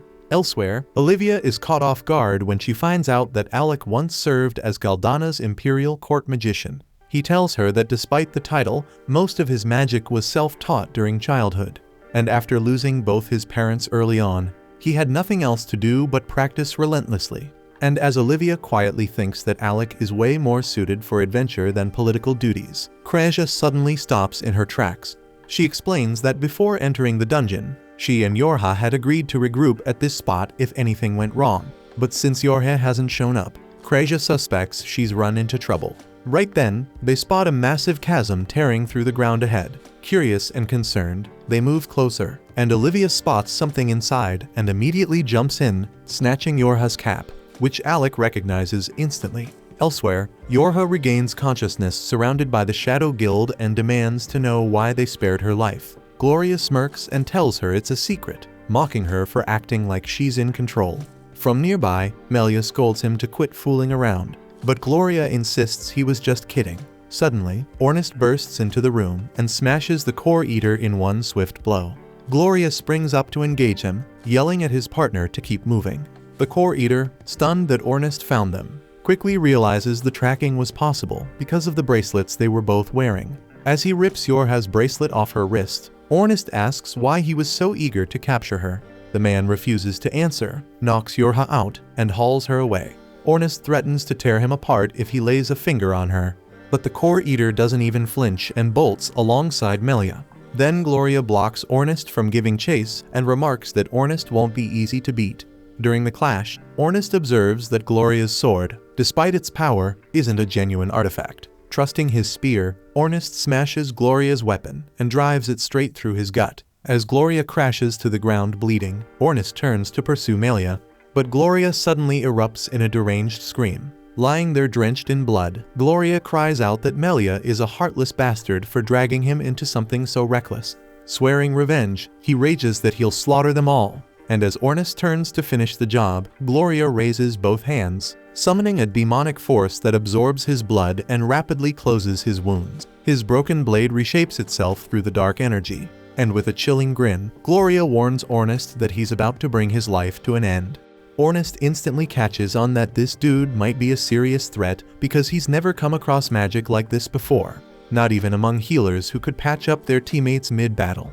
This was something darker and twisted, but Ornest doesn't bother overthinking it, and he charges in, no hesitation, ramming his spear straight into the man's gut, then delivers a savage kick that hurls him back. Gloria coughs up a mouthful of blood, but Ornest doesn't give him a second to breathe. He rushes in and slams his spear straight through Gloria's chest, convinced that this has to finish the job. But then Gloria starts laughing, and to Ornest's disbelief, the man stands right back up on his own feet and begins yanking the spear from his chest like it's nothing. He mocks Ornest, calling him just another loud idiot with more guts than brain, and adds that no matter how many times Ornest tries to kill him, it won't make a damn difference. Even if his head gets chopped off, he'll just keep crawling back. Suddenly, the blood spilling from Gloria's wounds begins to glow. It flows up his arm and solidifies into a blade. Ornest is taken aback, watching in shock as Gloria grins like a lunatic, declaring that pain only makes him stronger.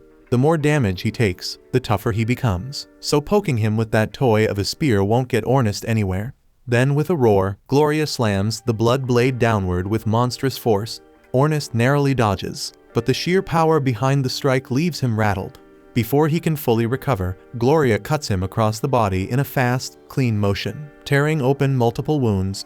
Ornus stumbles back, dodging the follow-up attack, but it's clear he's on the back foot now. He's already bleeding, outmatched, and cornered, and if he doesn't figure something out fast, he's finished.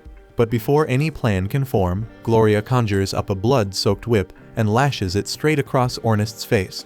The impact sends him reeling, and before he can regain his balance, the whip coils around his legs, hoists him into the air, then slams him into the ground like a ragdoll. Ornust's spear goes flying, and he hits the dirt hard, gasping for air, barely able to move. Gloria then bursts out laughing and taunts Ornust, saying if that was all he had, then he was nothing more than a glorified training dummy, perfect for venting some frustration.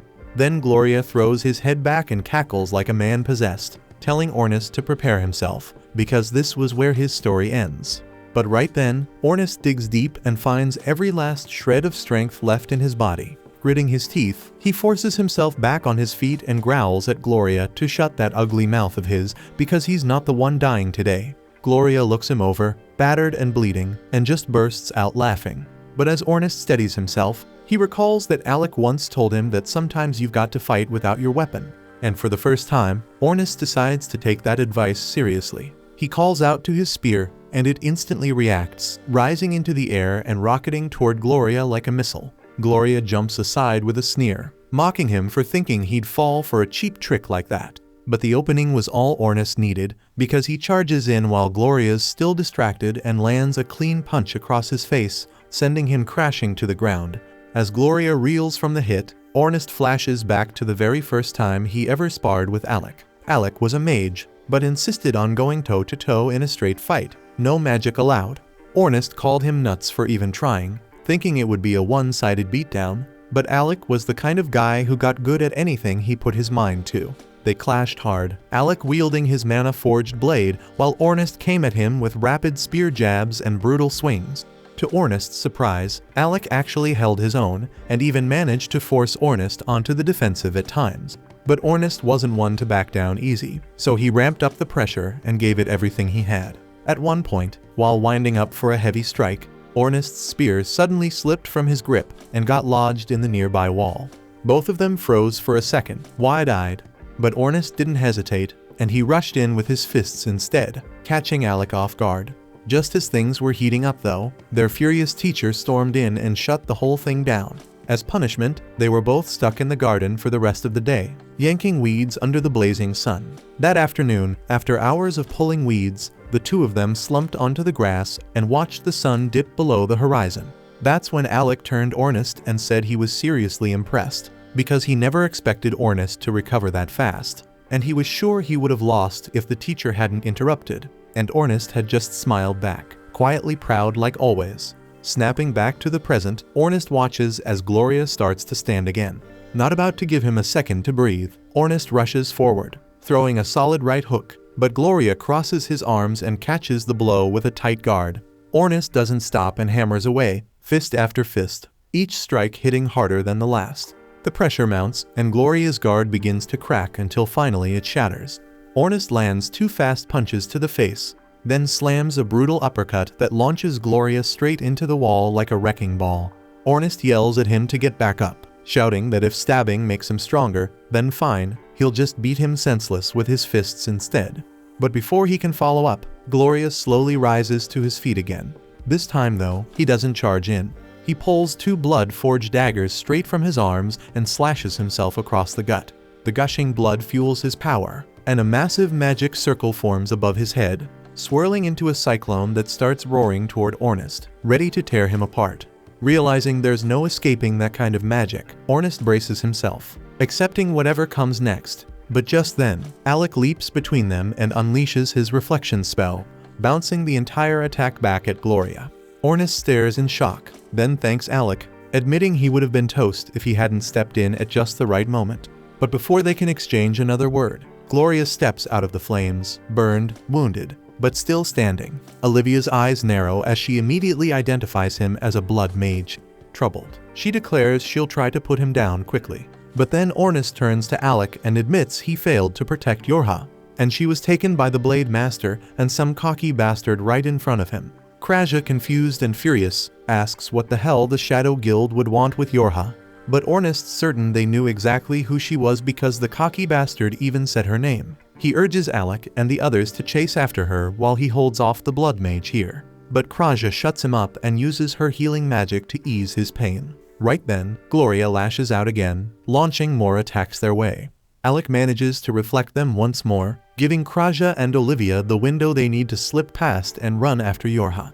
Gloria grins at their tactic and taunts Alec, telling him to quit spamming that annoying reflection spell. Alec snaps back, daring him to stop hiding behind magic and fight like a man. At the same time, Olivia tosses Ornest's spear back to him, so now Gloria's facing two armed fighters, and the tide has shifted. But before the clash can restart, Gloria suddenly drops to one knee, realizing just how badly his body's been wrecked. Ornest can't help but laugh, saying Gloria's flashy blood magic is worthless against Alec, who could have taken him down with his eyes shut. That's when Gloria glares up at him, rage burning behind his eyes. He rips off the bandages wrapped around his arms, revealing a maze of carved symbols etched into his flesh. Chanting under his breath, he releases the seals, triggering a horrific transformation. Muscles swell unnaturally, fangs tear through his gums, and a red aura crackles around him. Then in a burst of speed, he launches at Ornest, and before anyone can react, Gloria's already sunk his jaws deep into Ornest's neck, biting down hard. Alec immediately clocks what's happening and fires off a blast of lightning magic to knock the Blood Mage away, freeing Ornest from his jaws, but the damage is already done. Ornest hits the ground, completely motionless. Wasting no time, Alec launches a rapid volley of lightning spells, but to his shock, Gloria is so absurdly fast that he zips right through them, dodging every bolt like it's nothing. Alec quickly shifts tactics, and instead of aiming directly at Gloria, he summons a massive arcane circle overhead and calls down lightning from every direction, hoping to blanket the area and force a hit. But even that plan crumbles as Gloria taps deeper into his blood magic. Fully restoring his strength, he gathers a torrent of blood into twin razor-sharp daggers and hurls bladed shockwaves at Alec, forcing him to throw up a mana shield around himself and Ornest to prevent them both from being torn apart. The final strike shatters Alec's barrier, and Gloria thinks he's finally cornered his prey.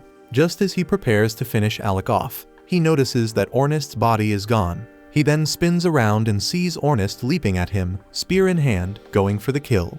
But Gloria reacts just in time, deflecting each thrust with his daggers and swatting Ornest away, even landing a solid kick right to his face. Ornest hits the ground hard, but he scrambles back up, only to be driven down again by Gloria's relentless onslaught, dodging, parrying, striking, and punishing him with vicious kicks that send him stumbling back until he collapses again. Turning to Alec with a twisted grin, Gloria mocks him, saying it's his turn to watch now. Watch as his useless little friend bleeds out right in front of him, powerless to stop it. But to his surprise, Ornest isn't done yet, and out of nowhere, he drives his spear into Gloria's gut, and the weapon erupts in flame. As the Blood Mage recoils, Ornest thinks back to when he was a kid. He used to train with a boy who was practically a prodigy with the spear, and no matter how hard Ornest tried, how much time he put in, how many bruises he racked up, he never stood a chance. That kid never trained a single day in his life and still wiped the floor with him. But in the end, it wasn't Ornest who beat him, it was the hard fate. The prodigy ended up with lung cancer and dropped dead before he ever became anything. Fueled by that bitter memory, Ornest charges in again, throwing blow after blow at Gloria, forcing the Blood Mage back under the weight of his burning resolve. Alec watches closely, heart racing, wondering if this final push will be enough to finish the fight, or if Gloria still has one last terrifying trick left. Ornest throws Gloria a smug little grin, who is still standing tall after tanking all that damage like it was nothing. So Ornest rolls his eyes, claiming he hasn't even started putting in effort yet. Then he flicks a glance at Alec and says it's time to let loose their real move. The combo no one's ever survived. Gloria's jaw clenches tight because he doesn't know if these two maniacs are bluffing, or if they're about to flatten him into paste. But he doesn't get time to figure it out, as Alec instantly summons a blazing magic circle and fires off his spell, coating Ornest's spear in flames so intense it looks like he's wielding a bonfire. Gloria freezes because flame magic at that level is lethal, and turning it on your own partner, that's straight up insane. But Ornest isn't about to stop for a safety lecture. He bolts forward with brutal speed, raining down a flurry of strikes, trying to land 100 hits in the blink of an eye. Gloria does everything he can to keep up, but Ornest's speed is too much. He slips past his guard and delivers a vicious blow, slicing Gloria's right arm clean off. Staggering back, Gloria screams at Alec, warning him that if he keeps this up, he'll end up torching his own partner. But Ornest shuts him down immediately, yelling for Alec to send another fire blast. Alec just smirks, impressed by his buddy's grit, and hurls another wave of fire straight at him. Wrapped in a blazing whirlwind, Ornest launches into the air and slams into Gloria, who tries to counter with his enchanted weapon. But at this point, Ornest has way too much power backing him. He drives Gloria back, slamming him to the ground with brute force, and he doesn't let up. Before Gloria can even blink, Ornest is right back in his face, hammering him with non-stop attacks. Gloria blocks what he can, but he's outmatched, outpaced, and it's not enough. Ornest breaks through and delivers another savage slash, this time tearing off his left arm from the shoulder. As he stands over the wrecked mess that was Gloria, Ornest's mind flashes back to the boy who always beat him during training. He clenches his weapon, vowing to honor him by proving he had what it took to become the world's greatest lancer. Channeling every ounce of strength and rage he has, Ornest lunges with one final, devastating thrust, driving his flaming spear straight through Gloria's chest. The force is so violent that it splits his torso from his lower half, and his mangled body crashes to the ground in pieces. With the fight finished, Ornest turns to Alec, walking over with fire still burning in his eyes, declaring that nothing's going to stop them from becoming the #1 party in the world. At the same time, Yorha regains consciousness on a completely different level, only to be greeted by the twisted freak with a Joker-like mug leering over her. He sneers and holds up the dungeon core, mocking her struggle. Says he gets a real kick out of watching adventurers bust their asses clearing every floor, only for him to swoop in at the last second, kill them, and snatch the prize for himself. He laughs coldly and tells her none of her friends are making it out alive. But before he can finish running his mouth, a sudden flash of steel slices through his back, cut deep and brutal by the Blade Master himself, who leaves him writhing in a pool of his own blood. Melia turns to Yorha, saying he was sick of listening to the guy's voice. He snatches the core from the dying man and walks up to her, calling her a seeker and asking her to take him to Eden. Yorha's eyebrows shoot up because she has zero clue what the hell he's talking about. So he goes on to explain that seekers are a rare breed, chosen ones able to see Eden, a hidden realm where the dungeon core supposedly grants any wish the holder desires. Yorha cuts him off, saying she doesn't know anything about seekers or Eden or whatever fantasy he's babbling about. Just then, the punk bleeding out on the floor groans through a mouthful of blood, cursing Melia for daring to cross the Shadow Guild. And he promises they'll hunt him down and make him pay. But Melia's already over it, and without blinking, he finishes the guy with a clean, effortless slash. He says he couldn't care less about guilds, vengeance, or anything else because his only goal is to sharpen his skills in battle. But the problem is, once people start calling him the Blade Master, suddenly no one's got the guts to fight him. So if the challengers stop showing up, you've got no choice but to start making your own. That's when his head snaps to the side. He senses something and turns to see Olivia and Kresia approaching. A smirk creeps across his face as he tells Olivia she really should have stayed home after their last encounter. But Olivia's done playing nice. Her voice shakes with fury as she shouts that she's here for revenge, and there's no way in hell he's getting out alive. Yorha, seeing familiar faces, finally feels a flicker of hope and shouts at Melia to run if he wants to live. Ornest and Alec could show up at any moment, and when they do, he'll be outmatched and outnumbered. But Melia just smiles wider, like the thought of death doesn't even register. He tells Yorha that if she's trying to scare him off to dodge a real fight, she couldn't be more wrong. Then his grin stretches even further when he asks if the Alec she mentioned is Alec Egret, son of Arya Egret. Yorha freezes, confused as hell, demanding to know how he could possibly know that name. But Melia doesn't answer and just stares ahead, amused, and mutters that things are about to get really interesting. Up on the higher floor, Ornest finally collapses, completely drained after the brutal fight. Breathing heavy, he realizes he'd only slow the others down if he pushed himself any further, and admits that he's in no shape to keep going, at least not for now. Alec gives him a reassuring grin and tosses him a healing potion, telling him to take it easy, and promises he'll get Yorha back and make sure she doesn't get hurt. But just as he's about to head out, Ornest grabs his attention one last time and seriously warns him that this Blade Master isn't someone to mess with. That guy wiped out the dungeon bosses in one swing. And he even remembers how their class teacher once chewed him out for acting reckless and specifically warned that if he ever ran into that man, he should avoid a fight at all costs.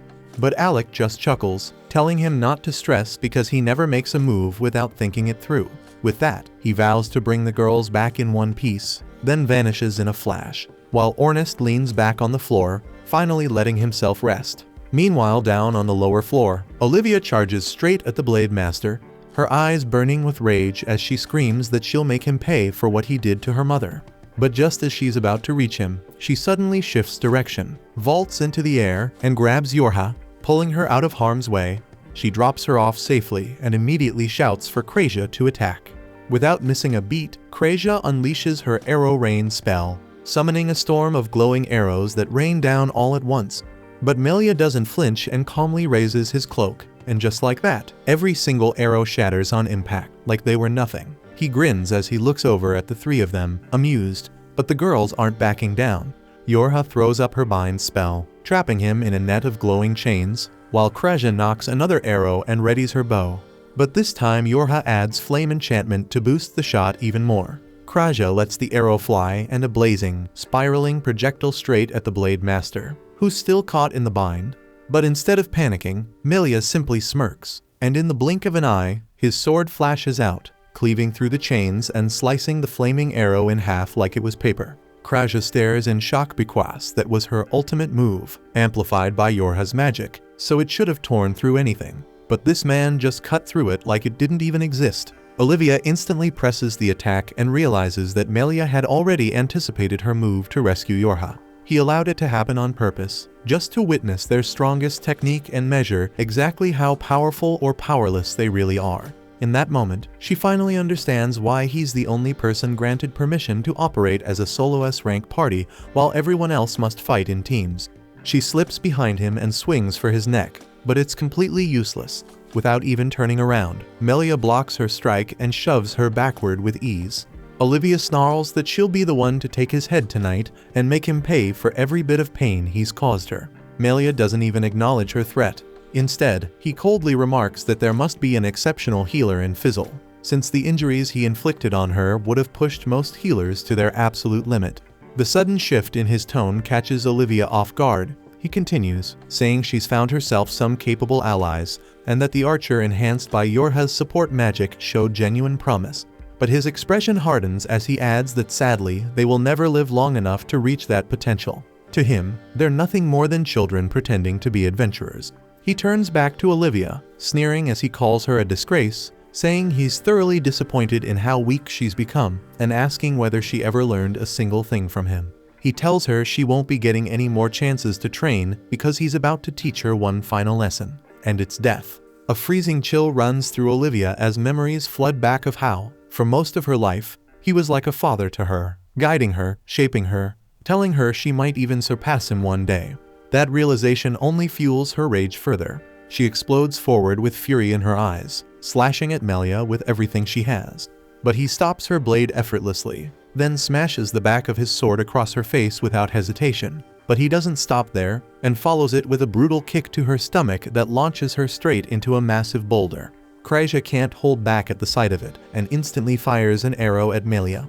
He casually snatches it out of the air and snaps it in half with his bare hands, then tells Olivia coldly that a person is better off alone, because loneliness is what truly forges strength. With that, he turns toward Krasia and Yorha and unleashes an overwhelmingly powerful strike that would have killed them instantly. But at the very last second, Olivia forces her broken body to move and throws herself in front of them, stopping the attack from reaching Krasia and Yorha. The blow tears into her instead, and she crashes to the ground as blood pours from her wounds. Krasia instantly drops down beside her, trying to heal her wounds, but Olivia urges her to save her strength and get out of there while she still can. Just then, Alec bursts onto the scene, charging straight at Melia with fury in his eyes, swinging his sword with everything he's got. Melia blocks the blow effortlessly with his own blade and shoves Alec backward. Alec sticks the landing, quickly tells the girls to look after Olivia, and then charges in again without hesitation. Melia remains composed, drawing his sword as they clash in a relentless flurry of slashes and counters, neither giving an inch. Both leap back to reset their stance, and Melia uses the break to taunt Olivia again, calling her pitiful, which pushes Alec over the edge. He charges again, but Melia sidesteps with ease. With a smug grin, Melia mocks him, saying he's a mage, not a swordsman, and if he wants to save his pathetic friends from dying a brutal death, he better start using real magic. That's all it takes to set Alec off, so he roars in rage, summoning a massive lightning dragon and hurling it at Melia. But the Blade Master doesn't flinch and plants his feet, braces himself, and with pure grit, he holds the beast back, deflecting the strike with his sword. Yorha watches in disbelief, stunned that anyone could even hold their ground against such overwhelming power. But Melia doesn't stop there, and he slices straight through the dragon like it's nothing, completely wiping out the spell with one clean strike. Alec stares in shock as Melia grins, blood trickling down from his forehead. He says Alec might be the ideal prey to satisfy his hunger, but mocks him for being a weak mage, claiming he didn't sense a shred of killing intent in that attack. Alec just smirks, thinking back to Ornest's warning not to go too far. Then he turns to Melia and says if he wants to witness real power, then he better pay attention this time. His body begins to glow as he activates his trump card, Limit Break. Yorha gasps, stunned that he'd actually use it. She reveals that Alec once created a forbidden spell of his own design, one that overrides his natural limits by drawing mana directly from the environment. It shatters every boundary and lets him tap into the full extent of his magical strength. With it, he gains control over all elements: earth, water, fire, lightning, and ice. But it comes at a price. The spell eats away at his life force and could straight up kill him if he pushes it too far. Still, Alec doesn't give a damn, and he locks eyes with Melia and tells him to come at him with everything, because only one of them's walking out of this dungeon breathing. The story then reveals that in this world, there are thousands of distinct types of mana, and trying to absorb any that isn't native to your body is basically like pumping poison through your veins. And due to that, it's a well-established rule that drawing mana from the environment just doesn't work. So mages are trained to generate it internally, no exceptions. But Alec completely breaks that rule. 4 years back, while the team was still getting ready for their battle against the Hydra, they were buried in the library, digging for any scraps of information they could find on the creature. Unfortunately, what they found was discouraging. The Hydra had 5 heads, each representing a different element, and the only way to defeat it was to strike all 5 heads with those 5 elements simultaneously. That immediately posed a major issue, as they had only 4 members, and Ornest couldn't use magic at all. Alec already had fire and lightning under his belt, so those 2 were covered, but pulling off the remaining 3 would be tough. Kreja, even though she rarely tapped into it, technically had an affinity for air, so she might be able to manage with some training. Yorha, on the other hand, had a natural connection to both earth and water, but the problem is she was awful at offensive magic, and no amount of grinding would fix that. She ends up apologizing to the team for holding them back, but Alec doesn't blame her because he already had a workaround in mind. Since mana exists all around them, he figured that if he could somehow draw an external mana, he'd be able to cast any element with no restrictions. The others thought the theory sounded great, but none of them had ever heard of anyone actually pulling that off. Even if Alec did manage it, it'd just end up tearing his body apart from the inside, because external mana is toxic after all. Still, Alec seemed dead set on exploring the idea, so he snatched a bunch of books and ran off to study the concept on his own. And what he's doing now is the result of that research. Yorha explains that in this state, Alec can tap into all the ambient mana nearby, letting him unleash any kind of spell without limit. He instantly launches a 5-elemental barrier at Melia. At first, Melia stands his ground, handling Alec's attacks, but then he slips up and gets trapped in a wind-based spell. He manages to cut his way out eventually, but not before taking a solid hit to the chest. It's the first time any of them have actually managed to injure Melia, and seeing that gives Yorha and Kreja hope, because now they believe Alec might actually have a shot at beating his ass. Alec keeps up the pressure with a barrage of wind-based attacks, pushing Melia onto the defensive. But rather than being frustrated, Melia actually seems thrilled because this is the first time in ages someone's made him work for it. As Alec sends another blast his way, Melia pulls out a second sword and slices through the storm with a rapid flurry of strikes. He charges in, cleaving through Alec's spells as he rushes forward, a wide grin stretching across his face. until the second blade finally gives out and shatters under the force. Letting it drop, Melia thanks Alec for the experience, saying he only evolves when he's up against someone strong enough to truly threaten his life, and he wouldn't expect anything less from the disciple of Eldas. That name catches Alec completely off guard, so he quickly asks if Melia actually knew Eldas. Melia nods, saying he knows more than a little, and he's also aware that Alec's been hunting for him.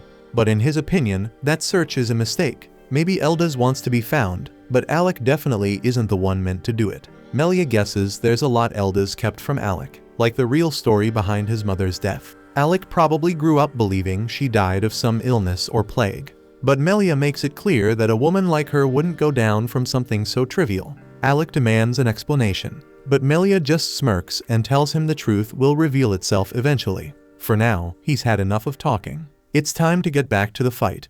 He pulls out the dungeon core and starts drawing power directly from it, letting the energy surge through him until he successfully infuses his blade with its force.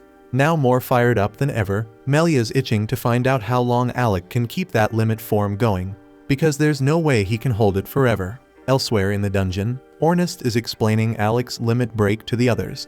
The form does let him freely wield all 5 elements, but the trick is that it turns his own body into a conduit for the overwhelming mana he's pulling in non-stop, so staying like that for too long comes with a price.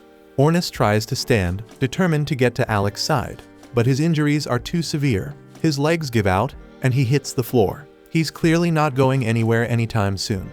Meanwhile, the remains of Gloria's corpse are still a threat, and there's a real possibility that he might come back. So Leviel calmly turns to the casket he brought and asks it to handle the situation. A bald dude who looks like Saitama then steps forward and places a coffin in front of Gloria's body.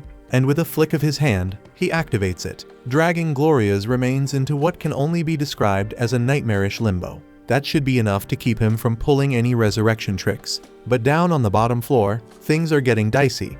Alec might be a genius, but Leviel seriously doubts he can take on Melia by himself. Marbell questions if it's even worth worrying. After all, in wide open areas, mages like Alec usually have the upper hand. But Leviel shakes his head and says it's not that simple, because Melia likely has the dungeon core, and it might look like just another core. But unlike the standard ones that drop when you beat a floor boss, the dungeon core is the literal heart of the entire place.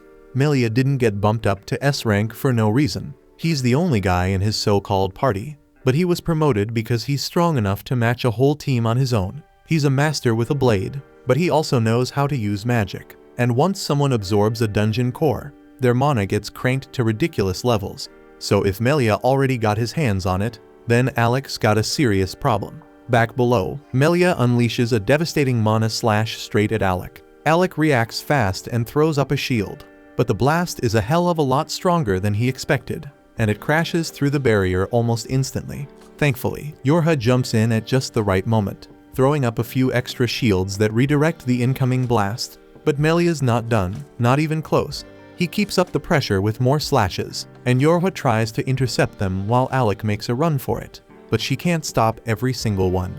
One attack breaks through her defense and slams into Alec, sending him flying backward. He's already worn out, and the toll from limit break is starting to pile up. So if this keeps going, he won't hold out much longer. Over by the sidelines, Olivia finally gathers enough strength to speak, and she lets the others know that Melia's current spell is Mana Blast. It's the only offensive spell he uses, but when he does pull it out, it hits like a truck. That said, she's got an idea, a strategy that just might work, but she'll need help to pull it off. Until then, Alec's on his own, and he's been running limit break for 5 straight minutes. His body's almost at its breaking point, and if he wants to survive this, he's going to have to figure out a way to take Melia out once and for all. Out of nowhere, Melia hurls another mana slash straight at Alec. Alec braces and throws up a barrier to defend himself, but he knows he can't keep tanking those forever. He has to do something about the dungeon core Melia is tapping into. But the non-stop attacks aren't giving him a single opening. Right then, Yorha jumps in and burns the last of her mana to lock Melia down with several binding spells. Melia breaks out quickly, but the momentary delay is all Alec needs to charge up his next move. Alec unleashes a rapid-fire barrage of spells, dozens at once, filling the air with elemental magic. But Melia tears right through every single one without slowing down. Even when Alec fuses fire and lightning into a massive, combined blast, the result is nothing more than a draw. It's clear that at this rate, Alec's going to run out of energy first. He's throwing everything he has, and it's not enough. Just then, Kreja calls out to him, saying she's got a plan. She reminds him of that time they were stuck inside the monster nest where magic was completely sealed off by an anti-magic barrier. And now she's planning to recreate those same conditions. Alec immediately pulls out his sword, getting ready, so Melia fires off another mana blast. But before it can hit, Kreja casts her spell, forming an anti-magic field around them that makes the blast vanish before it hits Alec. With magic now completely cut off, only physical combat remains an option. Melia scowls, thinking this whole strategy is a mistake. Magic was the only thing giving Alec a fighting chance, so without it, he's just a second-rate swordsman trying to stand toe-to-toe with someone far beyond his level. Alec then pulls a healing potion from his jacket and drinks it, patching himself up. And with a steady hand, he lifts his sword and points it at Melia. He admits that one-on-one, he wouldn't last, but he's not fighting alone. With his friends behind him, he believes they can still win this. He charges back in, trading blows with Melia again, clashing steel multiple times, but once more, Melia slips through and lands a clean hit across Alec's chest, sending him staggering. Melia doesn't look impressed. Watching Alec breathe heavily, he figures there's no more than a minute left before limit break gives out completely. And once it does, Alec's odds of surviving drop to 0. Alec knows he's running out of options fast, but then a memory flashes through his mind. One of Olivia's sword lessons during their escape from the monster nest. She had told him that if he ever wanted to fight with true precision, he needed to treat the blade like an extension of his own body. No wasted movement, no hesitation. And with that in mind, Alec tightens his grip and rushes back in to confront Melia head-on. Melia blocks Alec's first few strikes with ease, matching his rhythm. But when Melia swings in retaliation, Alec slips low under the blade and counters with a sharp upward slash aimed at his face. The strike lands, carving a shallow cut across Melia's cheek. But instead of anger, Melia just laughs. He tells Alec that he's far surpassed expectations, not only proving himself as a brilliant mage, but now holding his own as a swordsman too. Melia dives back in, eager to see what else Alec can do, but before he can reach him, Olivia dashes in and lands a clean cut right across Melia's chest. Caught off guard, Melia stumbles back in disbelief. Of all people, he never expected Olivia to land a hit like that. Olivia demands to know why he's done all this, why he raised her with such care, only to become someone she would have no choice but to hate. But Melia simply tells her that if she wants the truth, she'll have to take it from him by force.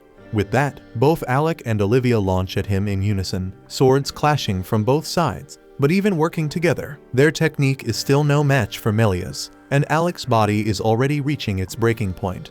The toll from limit break is finally catching up, and he can barely stay standing. Melia then raises his blade for the finishing blow, declaring the fight over, until the anti-magic field suddenly shatters.